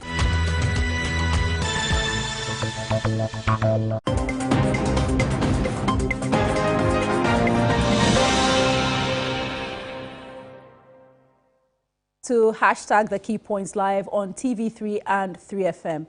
Now, Ghana's electoral reform has seen evolution over the last 30 years. We came from a time of opaque ballot boxes to transparent ballot boxes, from thumbprinting to using indelible ink, from manual verification to biometric verification. And although much has changed for the better, there is also a lot that remains a challenge. For instance, there's still persistent violence and impunity during the electoral process. There are violations such as underage voting and foreigners on the voters' roll. Sometimes there's also a lack of sanctions for offending individuals or groups, and declaration of results in real times, which kind of would reduce the kind of tensions that we've seen in previous elections. And so we will be focusing on the latest suggestions for electoral reform as put through by the National Democratic Congress. Our guest this morning, Dr. Peter Boama Otokuno, who is the Deputy General Secretary of the NDC, joining us via Zoom, and Mr. Richard Ahiagba, who is the former Executive Director of the Dankwa Institute, joining us in studio. Gentlemen, thank you both for joining me this morning. Thank you. Great. So I'll start with the NDC's Dr. Otokuno. So I had reached out to the Electoral Commission following, the proposals that you put out on Monday, some 10 interesting proposals. And one of the things the EC says is that you need to put this through IPAC. Have you had a response from them at all when you submitted these proposals to them? Well, first of all, let me say I'm happy to hear your voice this morning.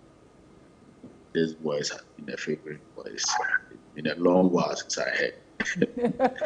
And let me make the point that it is rather condescending and palpable mischief for the Electoral Commission to make those suggestions in the media or those claims in the media. I don't really know which official of the Electoral Commission who made that comment, but I think it is appalling. It is regrettable and must be rejected with all the contempt it deserves. And the reason why I'm saying that is particularly because the NDC is not the organizers of IPAC. We do not call for IPAC. Neither do we determine the agenda for IPAC. Neither does the Mensa call General Mosquito or any of us to discuss what should be discussed. The role of IPAC and how it plays is the lead from the Electoral Commission. They determine which agenda goes on to any IPAC discussion. So for that person or that official to make that claim that we should bring it to IPAC and come and discuss is most unfortunate, I think, if not ignorant. It's most unfortunate. So who should be addressing the proposals then that you put forward? Is it the commissioners themselves, for instance? Well, the proposals that we put forward, which we know they have seen and read, is in two parts. The first part covers issues we think would be necessary for Parliament's attention and government's attention, and some other non-EC institutions that have the power to do so. And the second part is key areas we think that the Electoral Commission has the power to look at. So the entire reform report and the proposals that we have made is not for the whole consumption or implementation by the Electoral Commission. So for them to suggest that we should bring it to IPAC to come and discuss is most unfortunate. And we know that the Electoral Commission has a role in the implementation of some of the proposals, and that is why we will go to them. If today the Electoral Commission decides that they would want to organize an IPAC meeting for the purpose of discussing the report and seeking to build consensus on some of them, we are readily available and happy to engage in that discussion. Bear in mind that the reason why we have boycotted IPAC is purely because we think that the role of IPAC clearly has been overturned, and the current IPAC in its formation, in its work, in its implementation, is not what IPAC has been from 1994 to 2018. And we have decried this particular situation over and over and over for the past 3 years. And we are saying, for example, that IPAC was built for consensus building,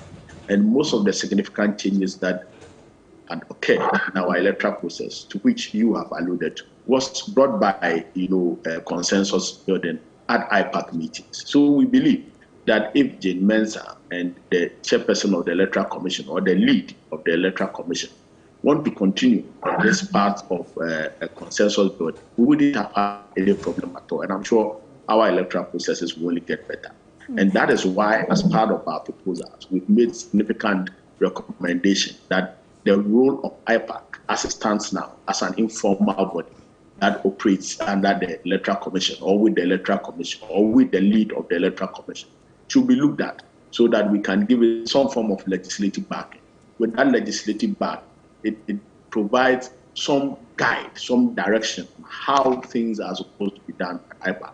Because the current situation is the headmistress, classroom children relationship, where Jane Mensah comes with her team and they come to read to us what they have decided to do, and you don't have any room to make suggestions, discuss, and build consensus on any of them. And we think that is very problematic for our democracy. All right. So we've projected some of the proposals made by the NDC requesting for prior parliamentary approval for the appointment of EC members, the repeal of the requirement for the consent of the Attorney General to be given before the prosecution of electoral offences, specially designed courts for prosecuting election-related offences. The EC should be allowed by law to apply to the courts to remove names of deceased people and other unqualified persons from the provisional register, equal access to GBC by all the political parties, spelling out by law the responsibilities of the EC, the police, the military during the registration of voters and during after voting,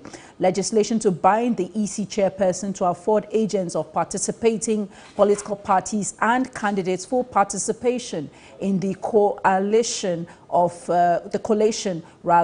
presidential election results at the strong room, making EC a mandatory party to all election petitions and a compellable witness to produce all relevant public election information required in these petitions, and an interesting one, splitting the EC into two separate bodies, namely an office for the regulation of political parties and an electoral commission separately.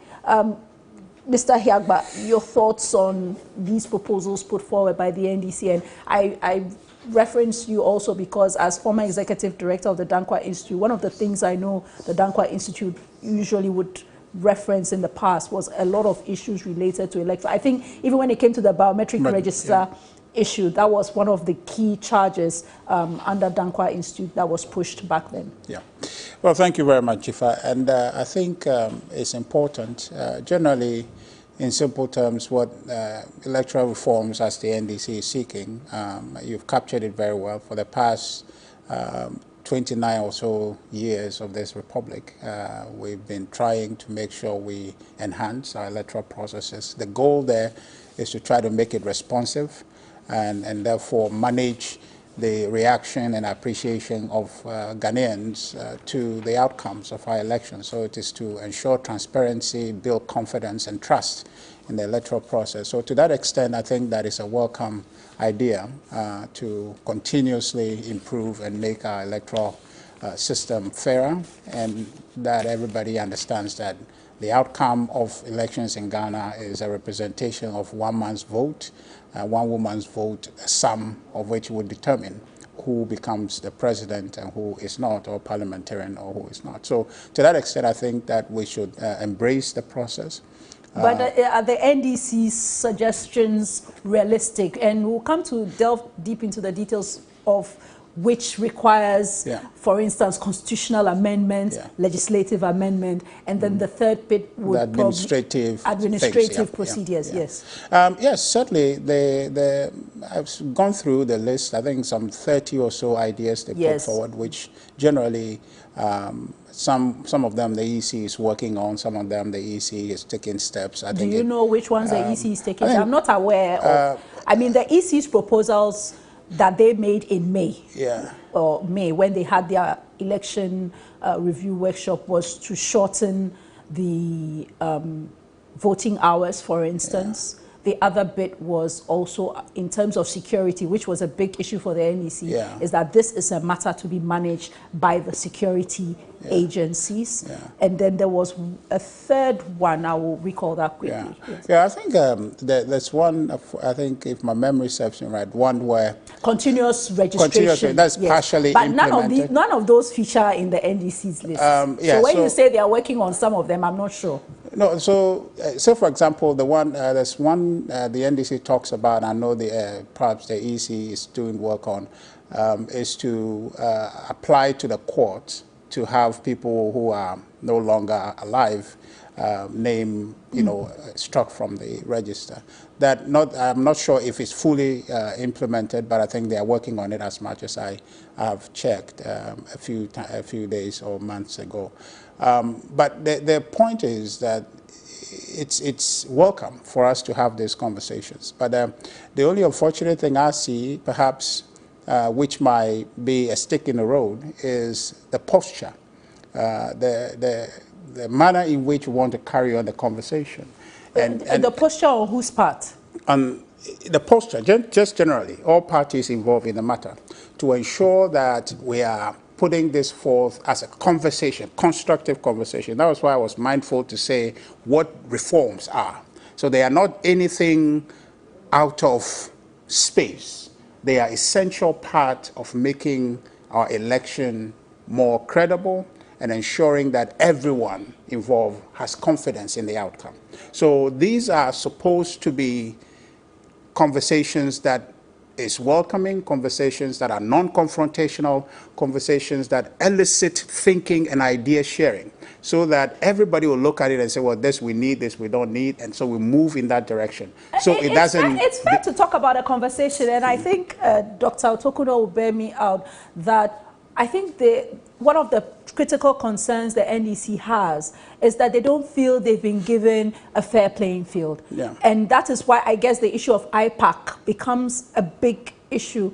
They feel that IPAC, to the extent that there are many parties in IPAC who may not meet the requirements of the political parties law. And I've had this debate with, for instance, the likes of some of the smaller parties where do you have your offices in all the constituencies? Do you have offices in 2/3 of our districts? I mean, are you submitting audited accounts? To the extent that probably the big parties, the NDC, the MPP, maybe the PNC, the CPP, may be actively doing that or demonstrating that, makes the NDC feel that IPAC has become an opportunity to gang up against, in their case, an opposition party. It could very well be the NPP next time around.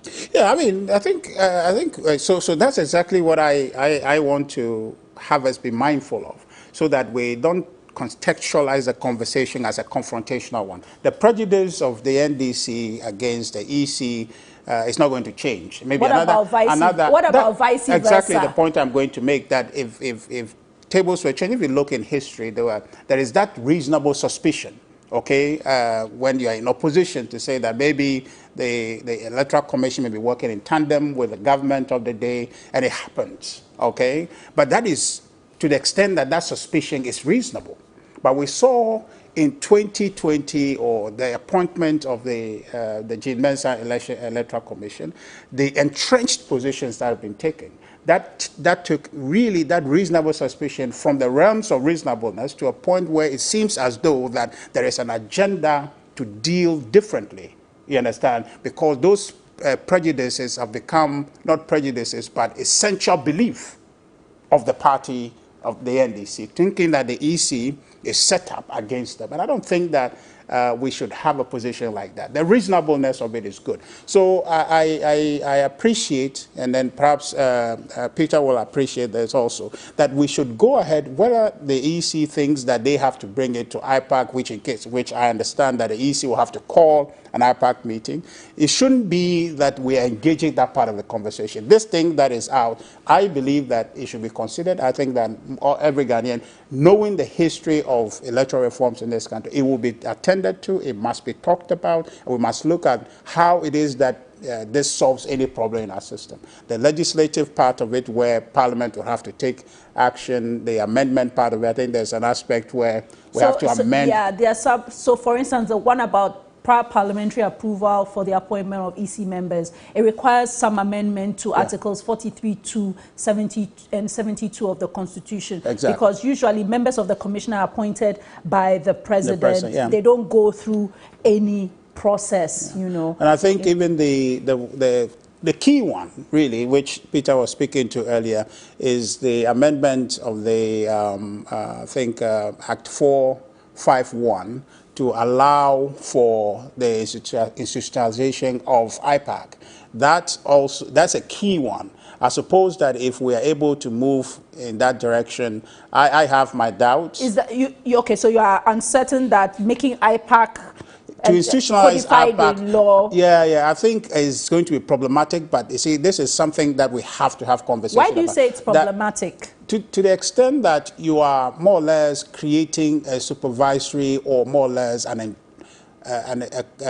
body that effectively in law can constrain the Electoral Commission from its constitutional mandate. You understand? So more or less, if it's properly spelled out. Yes, so it depends on what you are going to get. Okay, what the amendment will give you and what it will say, and what functions it would allocate to IPAC as a result of it. Okay? What other proposal have they made there you think may not go through? Oh no, not that it won't go through, but it will be issued. No. Yeah, it should how be realistic? Yeah, no. They're reasonable conversation. I mean, anything is reasonable because when you're trying to, exactly, when you're trying to solve problem, you have all sorts of ideas and you whittle them down, right? So I think there's one to do with the amendment of Article 63(9) or so. That.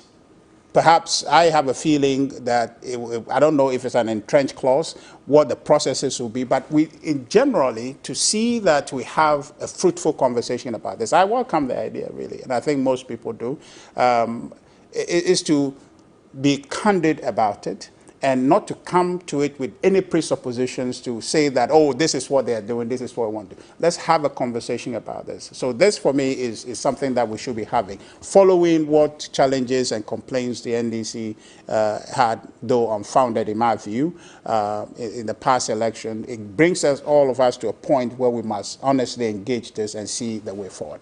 Dr. Tokuno, any comment you want to make about anything he said before I come on to the substantive issue of which of the proposals is critical for the NDC? Well, first of all, let me make the point and correct perhaps help my brother with some information on the few things that we have categorized as actions, administrative and operational actions, that the Electoral Commission have in their CIs, but they have not worked on. One is the continuous registration. The other is the regulation of political parties, that is implementation of the Political Parties Act as you may be aware, the Electoral Commission Act 1993-451 does not really describe or speak to the regulation of political parties, but it's rather done in the Political Parties Act 2000. So we believe that an amendment of that law to separate those responsibilities, to get the Electoral Commission to focus on election management so that we have a separate body to look at the regulation of political parties will be very, very key in strengthening the political parties that we have in Ghana and improving upon our democracy and, for that matter, our electoral process. We are not really separating the Electoral Commission, but we are creating an institution that will regulate political parties and make sure that they follow the laws. The case we have now, it's a case that allows for some level of conflict of interest, and I'm sure you alluded to that very aptly. Indeed, the current situation we have at IPAC is that we have moved from the point where we were taking decisions based on consensus to the point where they would say, this party, raise your hand, are you in favor of what EC is saying? This party, are you in favor of what EC is saying? So it has given room for the Electoral Commission to themselves breach the Political Parties Act, but by resurrecting their political parties, and even in some cases, getting representatives for them. I am speaking from a point of experience and point of knowledge because I am very close, neck deep in what I am talking about. And it's very bizarre. You have the case where you are going for a meeting and there are a group of people outside and they are now allocating political parties to them. And you would go into the meeting and they would be coming to support the position of the Electoral Commission. So in that case, there is no consensus building, there's no explanation, there's no discussion, there's no understanding. Everybody goes very unhappy, except maybe the Electoral Commission and one major political party. That is a key problem. So we think that if those two institutions are decoupled and you have office of the regulation of political parties doing their job, then they would be able to tell political parties that are in good standing, that are fit to be called political parties, and for that matter will be represented at IPAC. Then when we have done that amendment of the Electoral Commissions Act 1993 to include some clear responsibilities for IPAC and the role of IPAC, I think that will solve the problem. It is wholly premature for anybody to suggest that giving some legislative backing to IPAC would usurp the powers of the Electoral Commission and would tinker with their independence stipulated in the Constitution. I beg to differ on that one. We are making the laws. We are supposed to define the remits within which IPAC would operate, because we have seen that even by convention, when we have had an informal IPAC for the past 28 years or more, it has been very useful because that has been the platform for the changes that we have seen, the significant changes we have seen in the electoral process, and for the accolade that we have earned across the world, how we manage our elections. So we believe that IPAC is still crucial, but this time around, there is a need for some legislative back. It is our belief that when the laws were being made, we didn't anticipate that we'll have the situation where you have an electoral commission who wouldn't want to play by the convention and the normal way of doing things, and would want to take advantage of the existing processes to do certain things. So that is why we are making this proposal. Bear in mind that in recent times, or the last election, the 2020 elections, goes down in history as one of the most violent elections in the history of this country. We had 9 people lose their lives. As we speak, it's been 7 months or 8 months after the elections. Not a single person has been arraigned for prosecution. Not a single person has been arrested. During the registration last year, we saw others being stabbed. Some were maimed, some were shot. Some have lost their legs. We saw what happened at Ayawaso West Wagon. Our elections have been engulfed with violence, palpable violence, heinous crimes, and nobody is doing anything about it. But we think we know the problem. The problem is because in the law, you will need to get approval, prior approval from the Attorney General before such prosecutions are made. But do you think Godfrey Dami or the former Attorney General, Roy Kufu, will give approval for an MPP person to be prosecuted? We saw the outcome of their short report when recommendations were made for prosecution. No prosecutions were made because obviously they wouldn't be. because there is the MPP that is in government, and those who have perpetrated the crime are members of the MPP, so they will show them. So we are saying that let's remove that particular clause and allow the police to do their prosecution, because other crimes, people will go and steal, people will. But Mr. Otokuno, have we had, Dr. Otokuno, have we had instances where, for instance, let's say, even if it's for this December elections, have approvals been given for NDC members to be prosecuted as opposed to MPP members? Do we have to be specific about their political affiliation? Shouldn't it just be about people who've committed violent certainly we crimes? should ordinarily, ideally, crime does not know political colors. So when one commits crime, it is suspected that the political parties in government have that political will to do the right thing, to prosecute their own, to serve as a deterrent to others. But that has not been the case in Ghana, particularly under President Ado. So there is a need for. But I'm just wondering how realistic that is, because we are also in an environment where, even without the Attorney General's approval or other, there's perception that the security agencies are unwilling to prosecute people because of party connection then. So even if that clause is removed, we still have an issue of the independence of the security agencies to pursue a prosecution. Isn't that still a problem? In statistics, we have something we call confidence interval. All laws made across the world are made with some level of assumption of normality. And that assumption is not whole in itself. It means that there is an error margin. There is a possibility of a deviation. So all these laws that we are talking about strictly cover everything.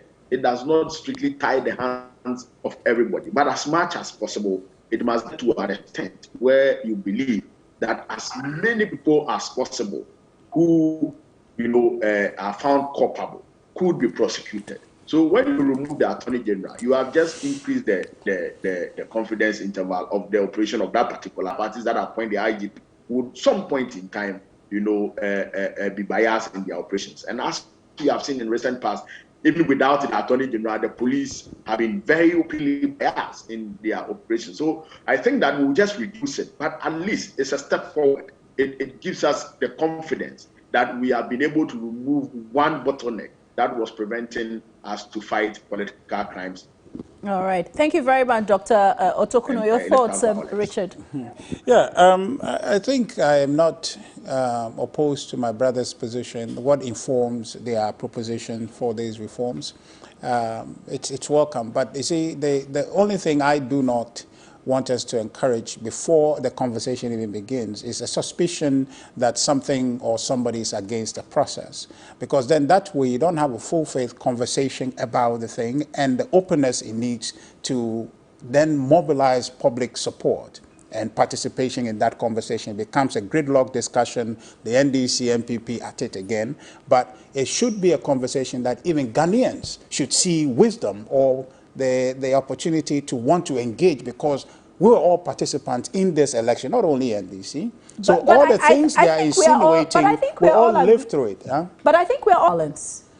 Well, there was significant violence in pockets of areas, well, but this, and that needs to be dealt with. Well, exactly, but this has been part of our elections all along, and that's why reforms have come to bring us to this point. So it's a conversation that we must have. And you know why this reform should come in the first place, why they dreamt it and why they pushed it forward, is because there is some incident that has happened. Okay, and it's always been at the base of all the reforms that has been proposed. So this is not new. It must be a conversation to want to drive public support and honest dialogue to want to find a solution. But I see that my brother Peter and his party, or perhaps him, just by his conversation this morning, is trying to text this as us against them type of conversation. I don't think that is always very helpful. When you approach conversations like this with suspicion, you actually prejudice the outcome, even if it is fair. But I think the NDC has given some clear examples about things that have happened. In fact, in terms of, even apart from the cases in court, we know that there were some constituency issues in court. I think the last count, there were what, some 8 or 11 of them or so. Yes, but following the 20 yes, following election. I think only 2 or so have been dealt with. Asin North. Yeah. Seem to have been swiftly dealt with because it involved an opposition individual. If you ask me, that is not swift because hasn't been dealt with. I think that also that's been dealt with. I haven't been following. It's not. But the point is to even say that how many months now? And we are in August, so 8 months. Yes, almost. This election was in December, so we can count it for 9 months or so, or that. But the point is even to say that is swift. 9 months is swift. For me, it's not swift enough. No, I don't say it's swift. I'm saying that we've not even swiftly dealt with these issues. I'm just saying, so far, only 1 or 2 cases. Yeah, I'm referring to the Asin North situation to say it's been dealt with swiftly in 9 months. It's not swift enough because you have this is an MP that has been given Parliament.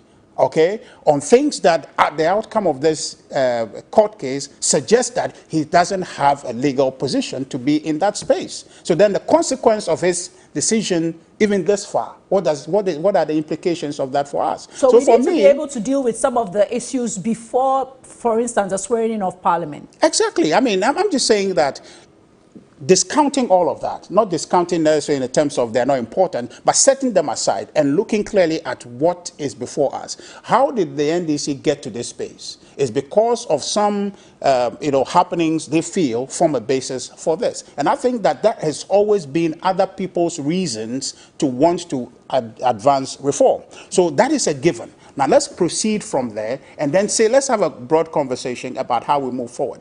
This, proposal about amending Act 451. That is the amendment to the Electoral Commission's Act. Yeah. To ensure that we institutionalize IPAC. I think that is a position that emanates from what Peter is saying, that is neck deep in the dialogue with Electoral Commission and other political parties. But let me ask you, are you happy with the way there seems to be a perception that IPAC allows parties that are not very participatory, are not meeting the legal requirements, to be taking decisions or supporting decisions? Is that an action that is satisfactory to you? Because for what Dr. Otokuno describes, it's not consensus anymore. Yeah. It seems like if you don't support a certain position, you are out in the cold. Absolutely. And I'm just saying that is a subjective question and one that you can say yes or no to. But the question essentially for us is, what is the role of IPAC? Okay? Can we all make IPAC work better? The issue Peter is discussing is more or less, if you allow me to use it, is become associated with IPAC, depending on which side you are sitting and looking at the issues from. The whole reform thing? No, the idea that the IPAC or EC is using the IPAC against a particular party's interest. It is that is a position that is associated with political parties. MPP in opposition will say same, NDC in opposition will say that. It doesn't necessarily mean that you institutionalize IPAC and then create a bureaucracy. Already in this, there are about 2 bureaucracies they're trying to create. Are they creating bureaucracies or trying to rather split the bureaucracy? Because if you split a bureaucracy, you create a bureaucracy. Becomes another layer of compliance or enforcement that you're trying to track on what is already there. So if you are splitting the Electoral Commission or creating an office out of what the roles of the Electoral Commission is today, then you are creating a separate office that is also supposed to be doing something. Then there's a conversation about, the office of political party regulation or whatnot is doing A, B, C, D against that party's interest. Then we're going in a direction where every time we have to be clipping off this and creating this and all that. But the conversation is important. Let's look at it fairly and see what is our challenge now. And what are we going to do, or do we have to do, to respond to those challenges? When we begin to have those fair conversations, I think that we can move forward. But let's not be entrenched and almost, judgmental to say that our position is sacrosanct. And to the extent that is sacrosanct, it must be occasioned. If not, then the process is not fair. And I think that if we have the conversation in those terms, we who have a position to propose will be objective enough to accept proposals from other people who says that perhaps it sounds good in this situation, but if we look at it this way, it would help all of us. And be mindful, before I end, is that electoral reforms are supposed, all kinds of reforms are designed, their end goal should be that they are ensuring efficiency, they are supposed to make things work better. Now, if you create these offices and institutionalize IPAC, for example, is that going to make IPAC necessarily efficient? Is that going to make IPAC more progressive? But at least there'll be some guidelines on how it operates. But yes, there'll be guidelines for the parties. There'll be guidelines for the commission that may be leading those engagements, so that nobody feels unfairly treated. Yes, but you see, the spirit of consensus is not enforcement. Okay, the spirit of consensus is not imposition. The spirit of consensus is dialogue. So if you are trying to entrench or institutionalize something that is supposed to be advisory, something that's supposed to be engaging and eliciting consensus, then you are moving away from the spirit of that idea of IPAC to where you are making IPAC a core institution with the EC where they can say, oh, you cannot do this, and by law the EC will be constrained. And is that going to give us an efficient EC? That's a question we must look at. All right.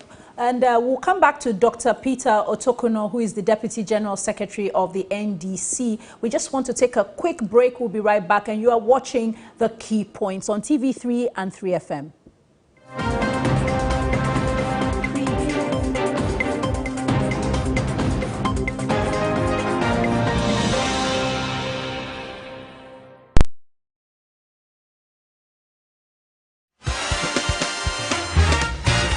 The Saturday mornings will never be the same again. We will bring you the best mix of sports and lifestyle content on Warm Up Plus. We will interview exciting professionals from different fields of endeavor, including sports and fitness. Give fans an opportunity to show their passion and preview upcoming games. Discuss what's trending in the world of sports and entertainment, give you lifestyle tips, serve you music, exercise, dance, laugh, and have an absolute ball on TV each Saturday. So whether you're a fan or you just like fun, you will absolutely love Warm Up Plus. Warm Up Plus shows live Saturdays at 10 a.m. only on TV3.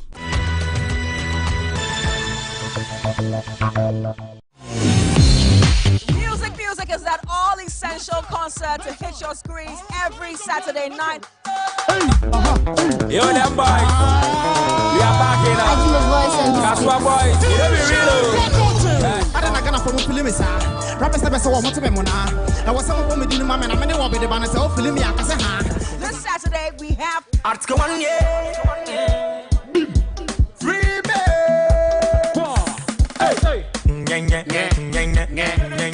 Them say we know they do nothing, but them they like our thing.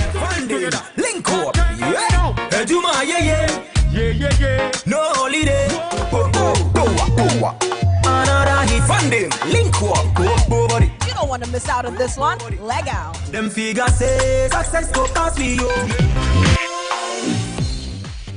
Music shows every Saturday at 8 p.m. on TV3. Don't miss it.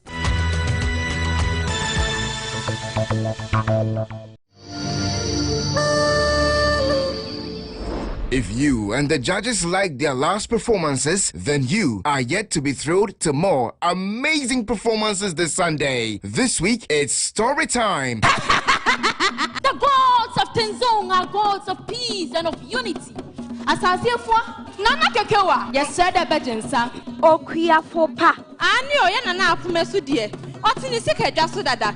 Brace yourself as the ladies narrate folklores from their regions, carefully crafted stories to captivate, educate, and entertain you. Join us this Sunday live on TV3 at 8 p.m. to keep your favorite contestant in the competition. Dial *713*13# or download the TV3 Reality app from the Google Play Store or the Apple App Store and follow the prompts to vote. Studio audience is strictly by invitation. GMB 2021, rediscovering true beauty. GMB 2021 shows Sundays at 8 p.m. and repeats Fridays at 3 p.m. and is sponsored by Lavon's Tomato Mix, Camel now from Kerex, Freedom from Casapreco, GTP, Darling Lemon Drink, Airtel Tigo's Big Time Bundles, Lufat, Deluxe Acrylic Paint, Heaven Black Mosquito Spray and Coil, and Napa Mackerel, Geisha, Close Up, Ayo Insurance, and supported by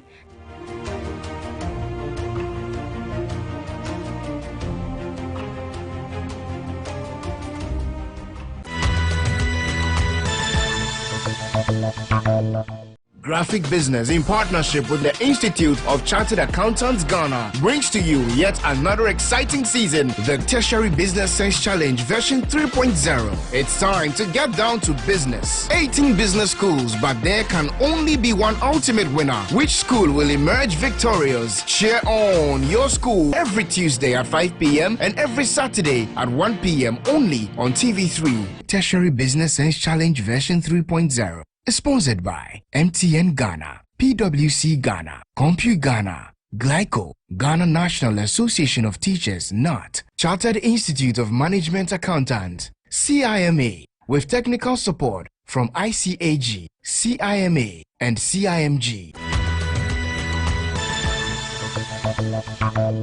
Ready, camera? Berla Mundi is a renowned Ghanaian media personality and women's advocate. She is passionate about social issues and takes exceptional interest in telling life-changing stories. Can you believe through this Ababoya, I've been able to complete University of Cape Coast. Welcome to Asin Kushia. This is actually the cleanest city in Ghana. Life is not a competition. Keep to the pace. Action! Welcome to the Day Show, guys! The Day Show unravels life-threatening stories. Before they can steal more babies, they need dead bodies to be showing parents that your baby is dead. The passion, the fun, and sometimes not so very pleasant moments. Yes, I have suicidal thoughts and homicidal thoughts. Tell your story to inspire. After all, everyone has got one. The Day Show with Berla Mundi now shows on Thursdays at 9 p.m. and repeats on Saturdays at 3 p.m. on TV3. Across Africa, nations are beginning to trade among themselves like never before, creating the largest continental market the world has ever seen. On the Single African Market Program, we will show you how products, services, capital and people will be crossing barriers as the continent and its citizens embrace a single market in a sustainable manner for growth and development to meet targeted UN development goals. Congratulations, Your Excellency. Get the latest update on all opportunities from the Continent's Trade House. Know the success stories and how challenges are being addressed. Africa is ready to trade among itself and the world, so are the people. The Single African Market is the voice of businesses that trumpets the vision of Africa everywhere in association with the Government of Ghana, CFTA Secretariat, International Chamber of Commerce, Business for Peace Foundation, GIZ, YAP, and UNDP. Single African Market shows Sundays at 2 p.m. on TV3.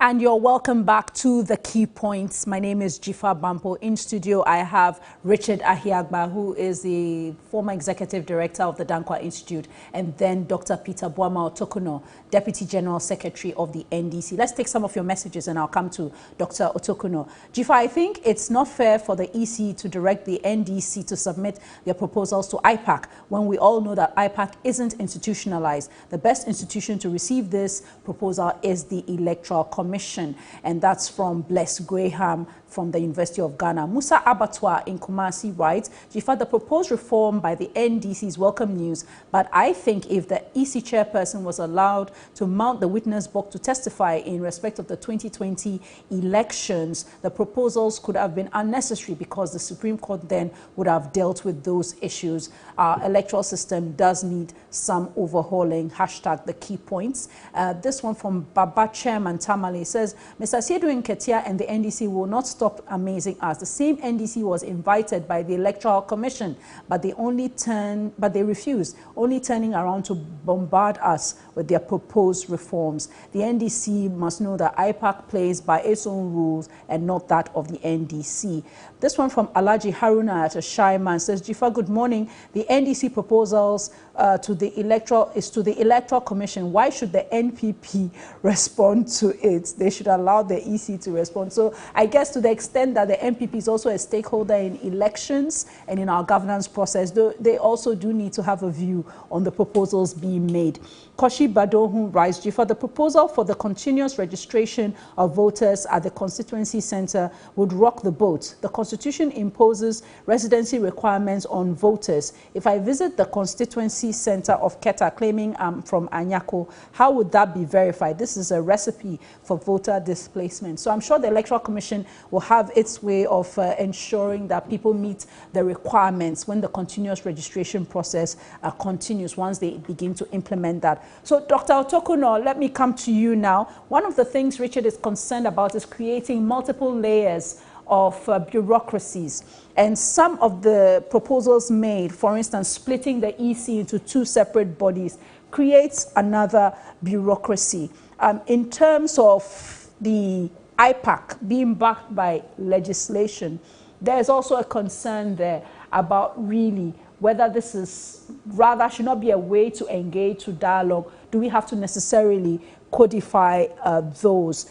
The rest, of course, require constitutional amendments. I'm not sure whether in 2 years, because let's just say this year is far gone, and then you have 2022, 2023 to push the amendments through, whether that's also realistic. Your thoughts?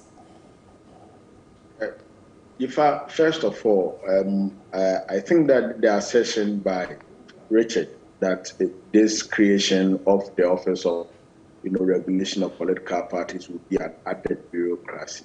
It's completely defective because you want to achieve efficiency. You have an objective to achieve. So you have to put measures in place to achieve that objective.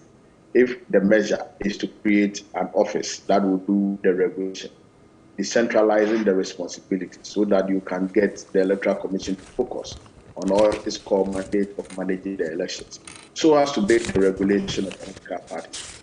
I don't think it's a problem at added bureaucracy. But at the end of the day, what is the essence of creating bureaucracies? The essence of creating bureaucracies is to introduce efficiency into the operations of every institution or any institution. So if you make that analogy, I think that would be problematic. And we shouldn't, go into that realm.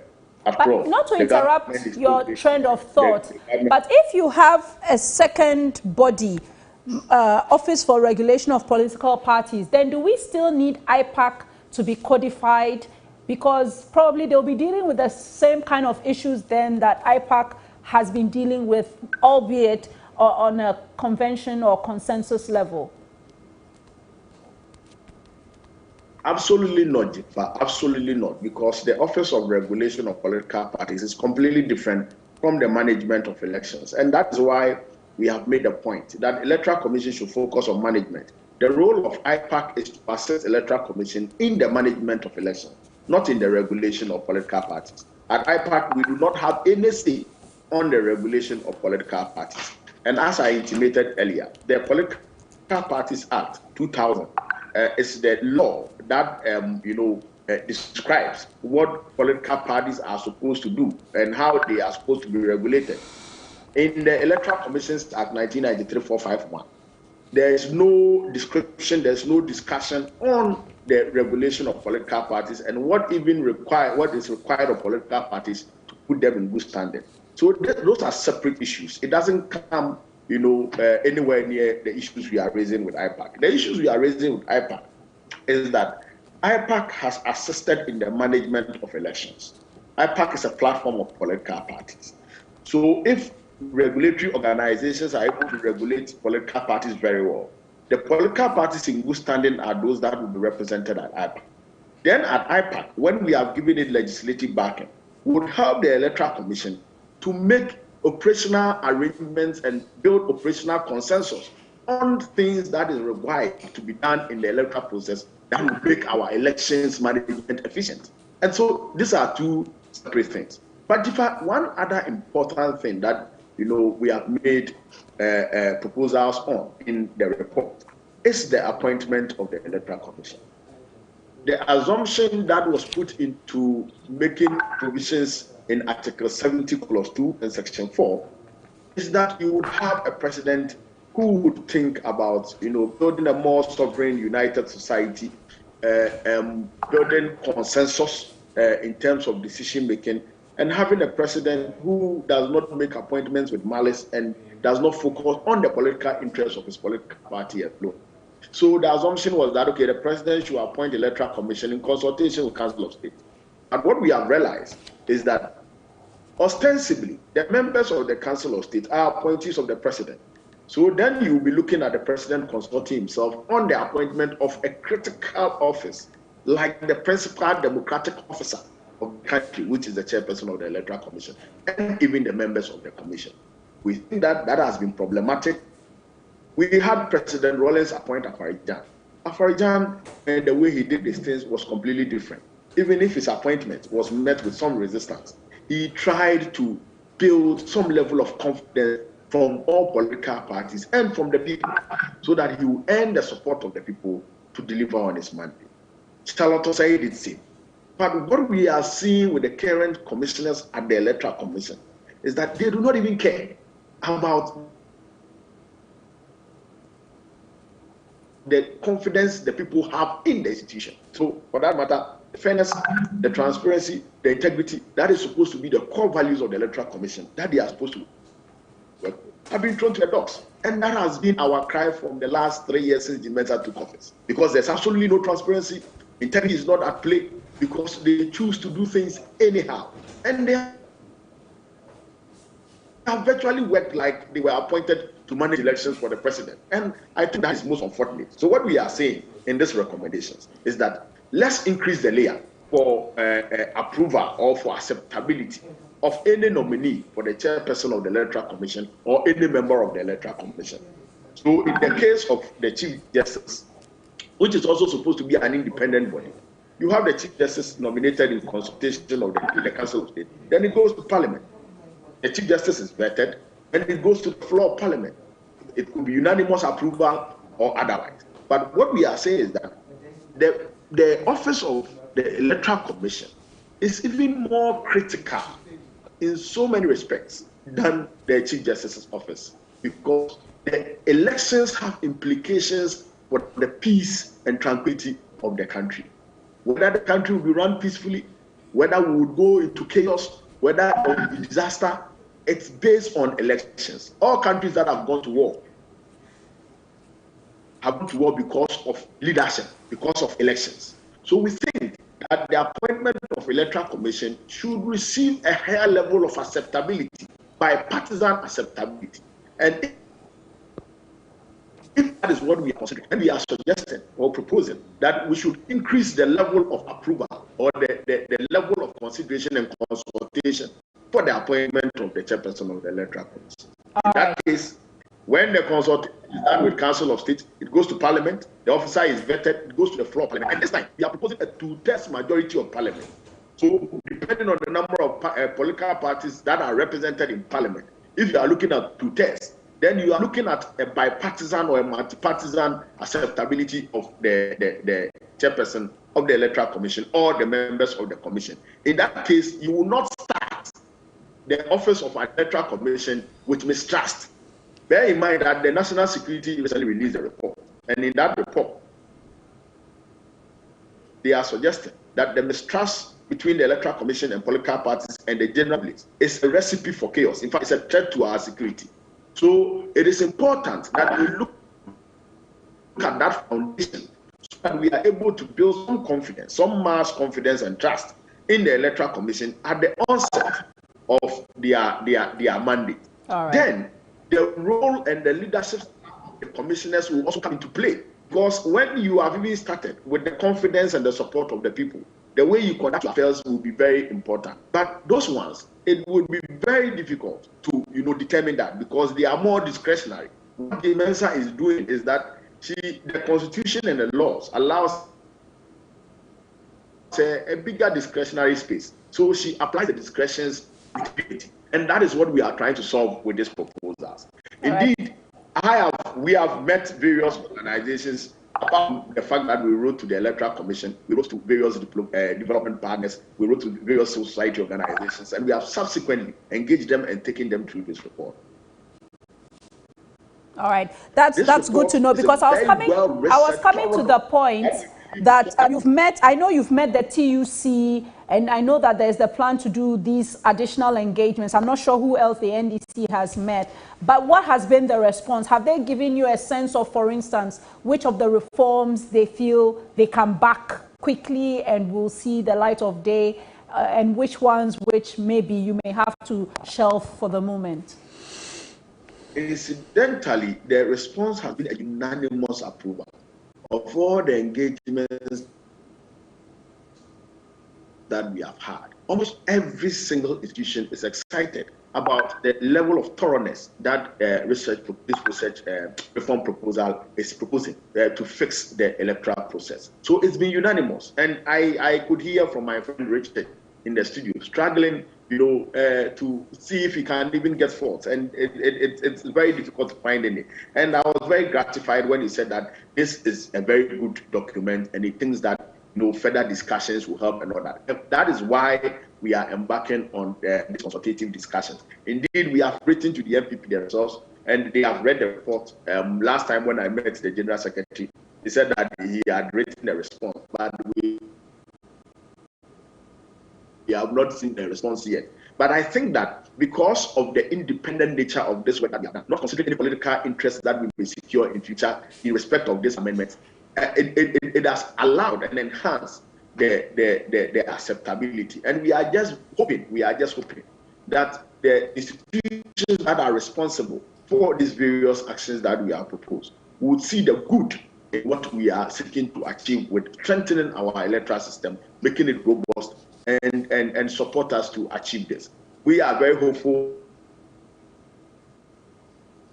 that when it comes to anything in Parliament or anything that requires government support, they are going to support us. We are hoping to take the engagement further to even meet the MPP and the government as well, because we think this is something that we must fix before 2024. Because last elections, we were virtually at the brink, and I'm sure anybody who is interested in the forward march of Ghana and our democracy would be worried what turn out in 2020's election. Right. So this is a work we have done with the hope that people would reason with us, see the sense in what we are putting across, have further discussion. Thank you very much, Dr. Otokuno, for those. Let me come to Richard in the studio. So it looks like elections has become too important an issue to just, gloss over various things. And it's good that you're here, because with Dankwa Institute, I remember a lot of the issues about biometric verification. There were issues of people asking about the costs. Ghana spends, I'm told, per individual voter, close to $15 on elections, which is considered one of the highest in Africa. All these kinds of reforms, is your view that this is going to add on additional cost for us, or these are things that we can easily do? Because when you look at, like, for instance, one of the proposals, specially designated costs for prosecuting election-related offenses, this would just require a decision of the Rules of Court Committee to look at. Then the other one also requiring Rules of Court Committee to look at, making EC a mandatory party to all election petitions, and the like. At least those can be done if the NDC engages the courts or the judiciary, and they are amenable to those amendments. Yeah, I think on balance, if my memory serves me right, all 30 of them, probably apart from some constitutional legal situations that would be required to go through with them, I don't see any that particularly, of course, they may add a few costs here and there, but that would add a grand cost to the cost of conducting elections.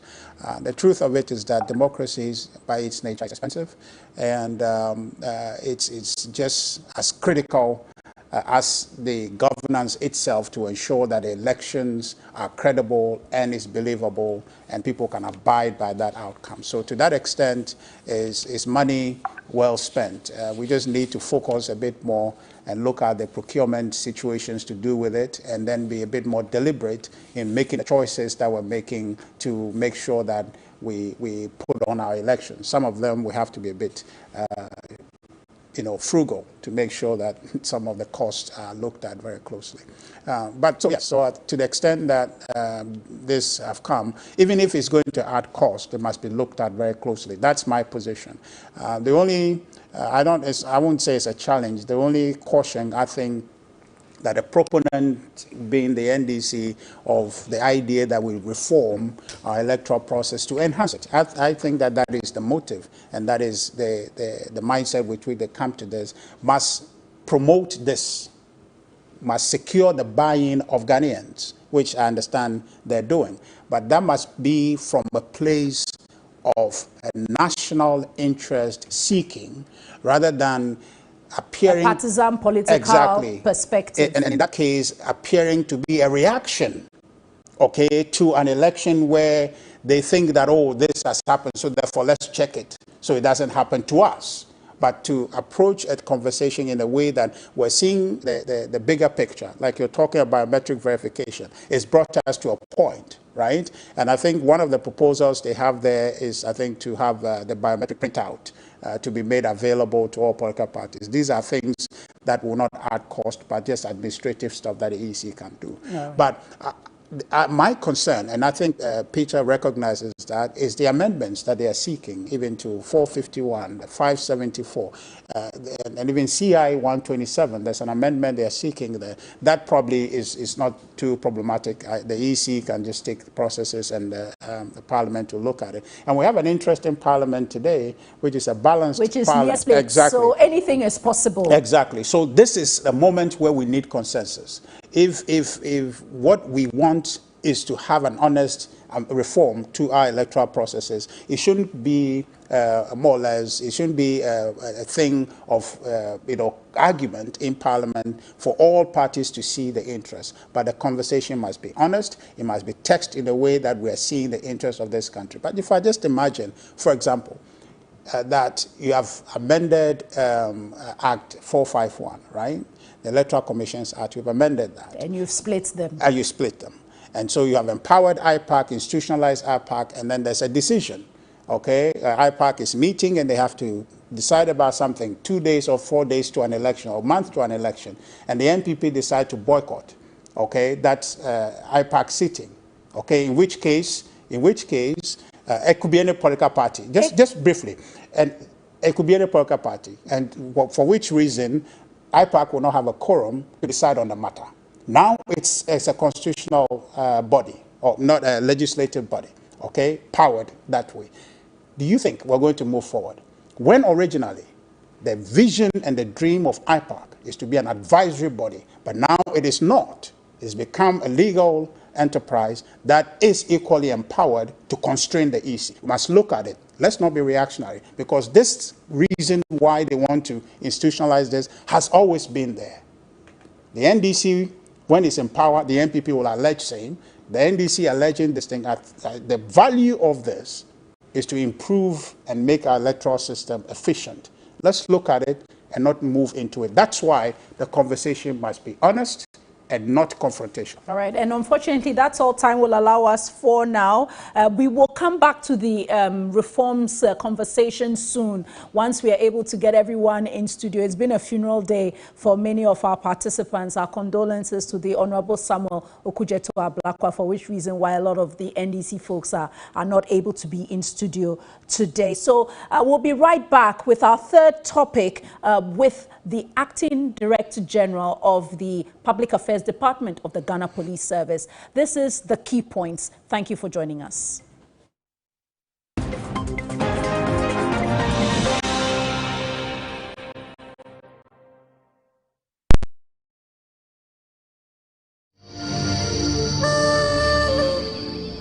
If you you and the judges like their last performances, then you are yet to be thrilled to more amazing performances this Sunday. This week, it's story time. The gods of Tenzong are gods of peace and of unity.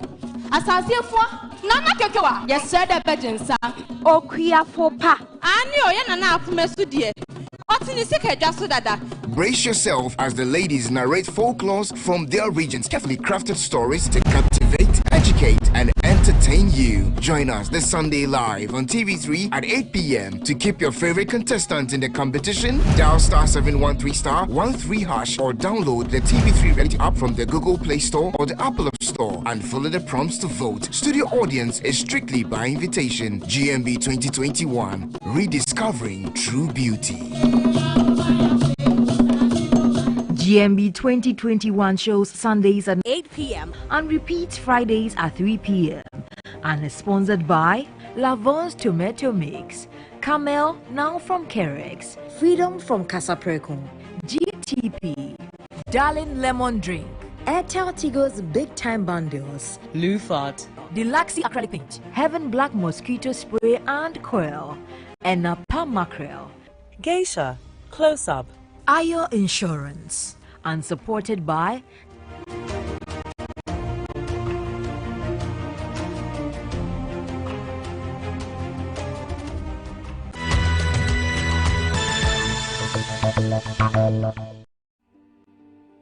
Treatment of cancer can be very expensive, but there is great hope for Ghanaian teachers. So, cancer is a deadly disease. It's a deadly disease because the treatment involves a lot of money. And so, if you don't have the wherewithal to undergo the treatment, you will die. But we, as teachers, we know that there's a remedy for us. You bring along your pay slip, and then you also bring along your NAT identity card. And once that is established, you are given the treatment free of charge. Made possible by the collaboration between the Ghana National Association of Teachers, NAT, and the Sweden Ghana Medical Center, SGMC. Some of them are still not aware that there is a facility like this here. My wife also talked to her association, which is the Ghana National Association of Teachers, NAT, and we were attended to promptly. If you're a Ghanaian teacher and a member of NAT, you enjoy absolutely free treatment of cancer. If you are a member, your spouse stands to benefit if she happens to suffer the disease. Your daughter, your son also stands to benefit if she also happens to contract the disease. NAT Hour, a documentary of hope for the Ghanaian teacher, shows Wednesdays at 5:45 p.m. and Sundays at 1:30 p.m. only on TV3.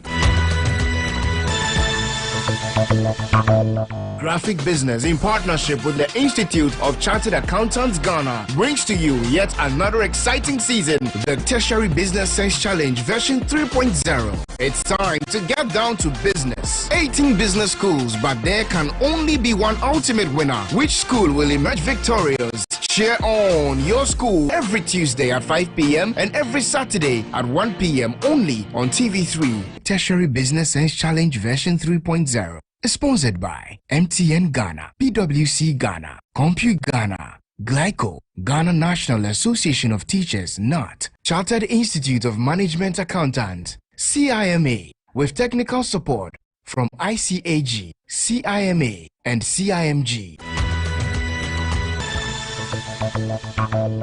This Saturday on Chef's Diary.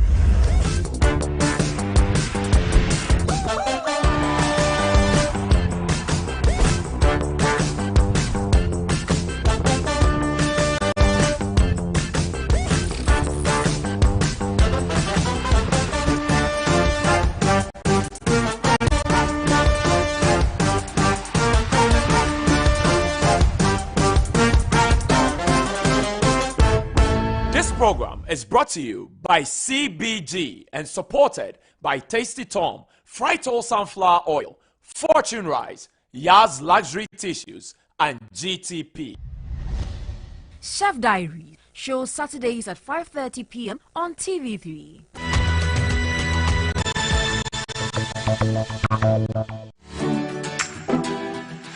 have many things in common. Their taste for what's trending, eagerness to spill the news, excitement to share a new recipe, readiness to commit, willingness to book that event. Ultimately, the vibe to make your imaginations go wild. The Ladies Circle. Every Saturday, 6 p.m. on TV3. Brought to you by Yaz Sanitary Pad, Vodafone, GTP, still timeless. Woodin. Across Africa, nations are beginning to trade among themselves like never before, creating the largest continental market the world has ever seen. On the Single African Market Program, we will show you how products, services, capital and people will be crossing barriers as the continent and its citizens embrace a single market in a sustainable manner for growth and development to meet targeted UN development goals. Congratulations, Your Excellency. Get the latest update on all opportunities from the Continent's Trade House. Know the success stories and how challenges are being addressed. Africa is ready to trade among itself and the world, so are the people. The Single African Market is the voice of businesses that trumpets the vision of Africa everywhere in association with the Government of Ghana, CFDA Secretariat, International Chamber of Commerce, Business for Peace Foundation, GIZ, YAP, and UNDP. Single African Market shows Sundays at 2 p.m. on TV3.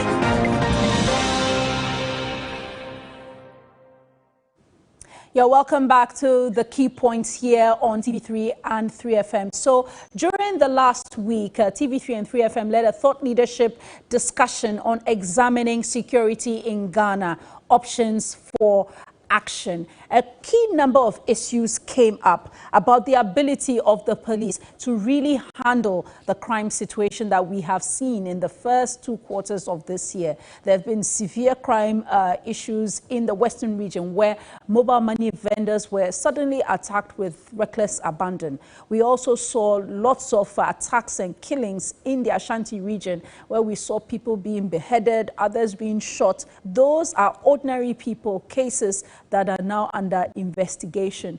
But beyond that, there's concern that over a period, we've not seen resolution to some very serious violent crime. And there remains the cold cases, cases involving the former deputy MD of the Ghana Commercial Bank, a former senior staff member of the Ghana Ports and Harbors Authority, former university academic, Professor Bene, the former member of Parliament, Honorable Hayford, also the former member of Parliament, J.B. Dankwa Edu. We are yet to get, closure and full resolution on these cases. And these were some of the issues raised during our forum. The other issue raised during the forum is concern about the unfortunate recent deaths of some police women who had been murdered by their intimate partners, about what the police service is doing to protect its female officers. Sometimes a female officer is transferred outside of Accra or outside of the community where she has been comfortable and is known with her family. What is done to ensure that wherever it is that she is posted, she has the protection of the service and will not suffer such unfortunate incidences? Those are some of the issues that came up during the forum. Let's hear and see some of the thoughts raised. Of late, some of the media hives does not necessarily depict that there is an increase in crime, but some of the crimes are so worrying and disturbing. I.e., what happened at Adedimpo? A woman just doing her normal job, being killed by ruthless men. It's very unfortunate. And our own colleague the way and manner this gentleman was killed, an engineer by profession. Let us also not forget that we have over more than 300 media houses in, though not accurate, but more than from the ordinary man's perspective. And they will all hide these kind of stories. And at the end of it, you see people experiencing fear of crime. Even in their own environment, they are afraid when they go out. And that is why the public affairs unit, the community policing comes in to educate people on security needs, how to conduct themselves, how to live, to avoid criminals, among others. And we've been doing all these things for the common good of society. But the people's court, the thinking of the people, so persists. And what they expect from their police is to do more for them.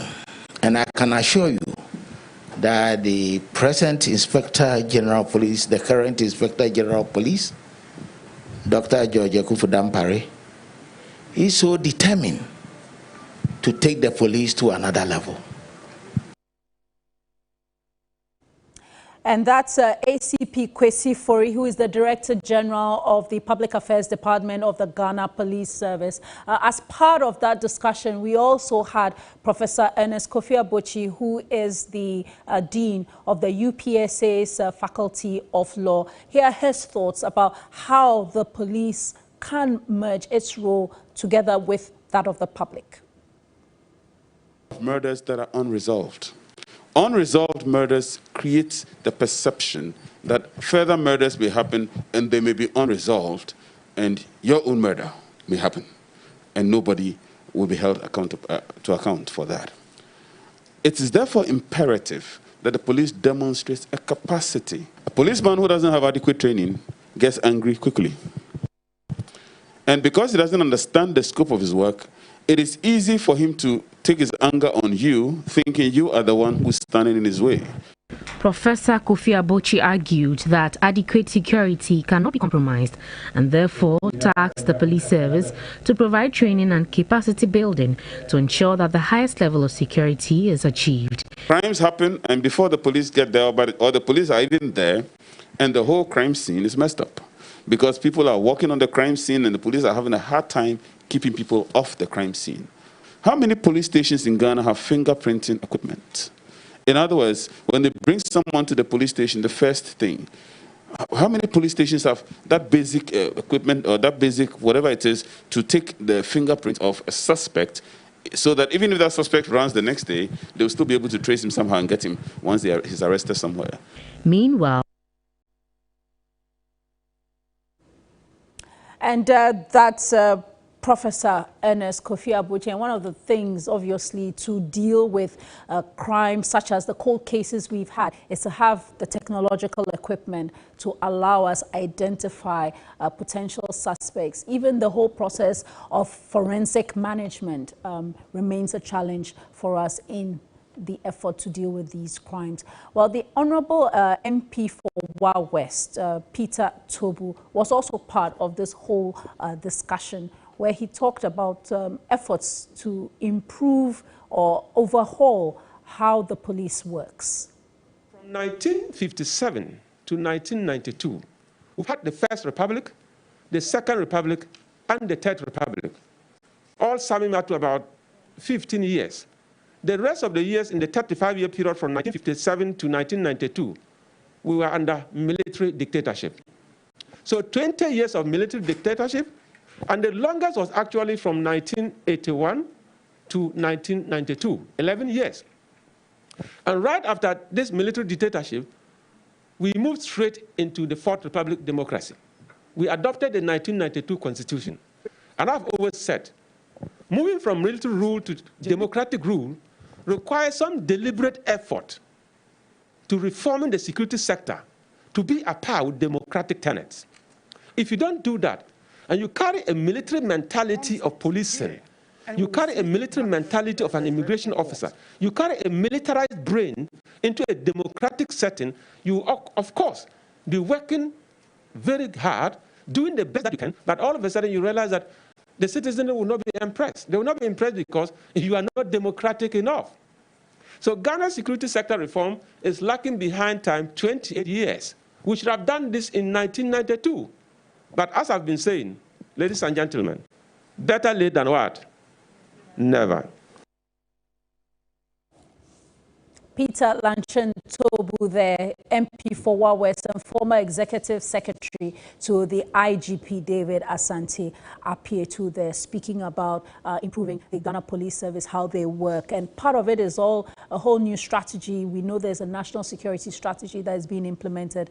But at that event, ACP Kwesi Fori did talk about the new IGP, Dr. Dampare, seeking to implement a whole new strategy that would at least give some impetus to some of the issues of dealing with crime in the country, and also giving confidence to the public that whatever issues raised will be addressed. But one of the critical problems we are facing in the country now is youth unemployment. And this is not just youth without any skills. We're talking about even the educated youth. And the concern is that the increasing levels of youth unemployment, which statistics peg at some 12%, means that some of our young people can be lured to engage in terrorist activities or domestic terrorism and even extremism across the sub-region. Let's hear Mr. Mumuni Mukhtar, who is the Executive Director of the West Africa Center for Counterterrorism, who has key concerns about how young people are being dragged into terrorist activities. Youth unemployment is the single biggest factor in many parts of the region. And in many ways, people describe what is happening in Mali, Chad, and Niger, Burkina Faso as a product of, the frustration of young people who have lost faith in their leaders' capacity to provide them with what we call the entitlements of citizenship. And so they're looking to other options. And, Janine and other terrorist groups are providing that. A void led by the state. They're giving people $300, $500, a motorbike, and a gun. And it's great cause for them. The conflict is one of the single biggest drivers now. At the time we experienced a peak in terrorist violence in West Africa, in about 2014, we have about 7,200 fatalities. It didn't come from countries that were experiencing conflicts. It came from, where the ideology that motivated young people to engage in were very rife. Whilst we continue to proudly say we're a stable, peaceful country, the security dynamics and profile of Ghana has changed significantly. We're seeing, and I acknowledge, ACP talking about the fact that, look, daylight robberies are now more prominent than before, in Hollywood style, involving prominent people. We're seeing things relating to kidnapping that hitherto were not a common feature here. They are happening, involving high-profile individuals. We're seeing pervasive involvement of young people in cyberspace. There's a huge illicit economy going on the cyberspace, and we are unable to do anything about it. If we crack the whip on cyberspace, the crime will move to, on space here, and we will see it manifest in very, very dreadful forms. And so we need to look at it collectively. And those were excerpts from our Thought Leadership Forum on Thursday that's titled Examining Security in Ghana, Options for Action. And that's where we bring an end to today's edition of The Key Points. I want to thank all of you for sending your messages through, also for tweeting at me as well. And this has been Key Points live on TV3 and 3FM, also at 3news.com, also on our Facebook page, TV3 Ghana. Have a wonderful weekend, and thanks for joining us. Do stay by for our other programs.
Saturday mornings will never be the same again. We will bring you the best mix of sports and lifestyle content on Warm Up Plus.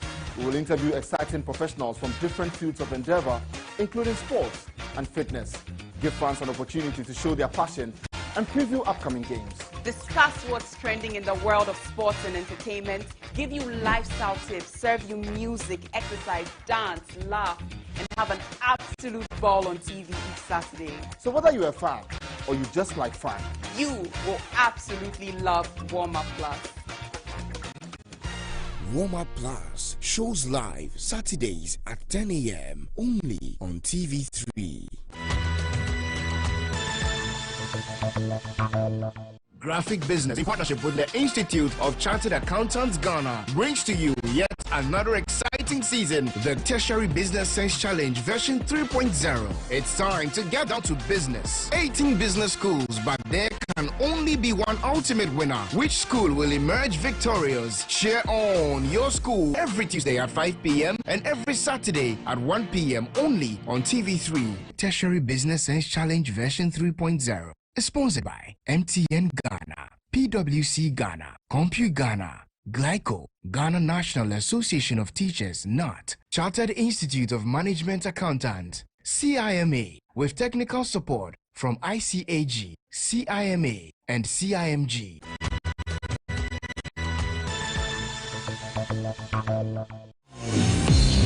Music is at all essential concerts to hit your screens every Saturday night.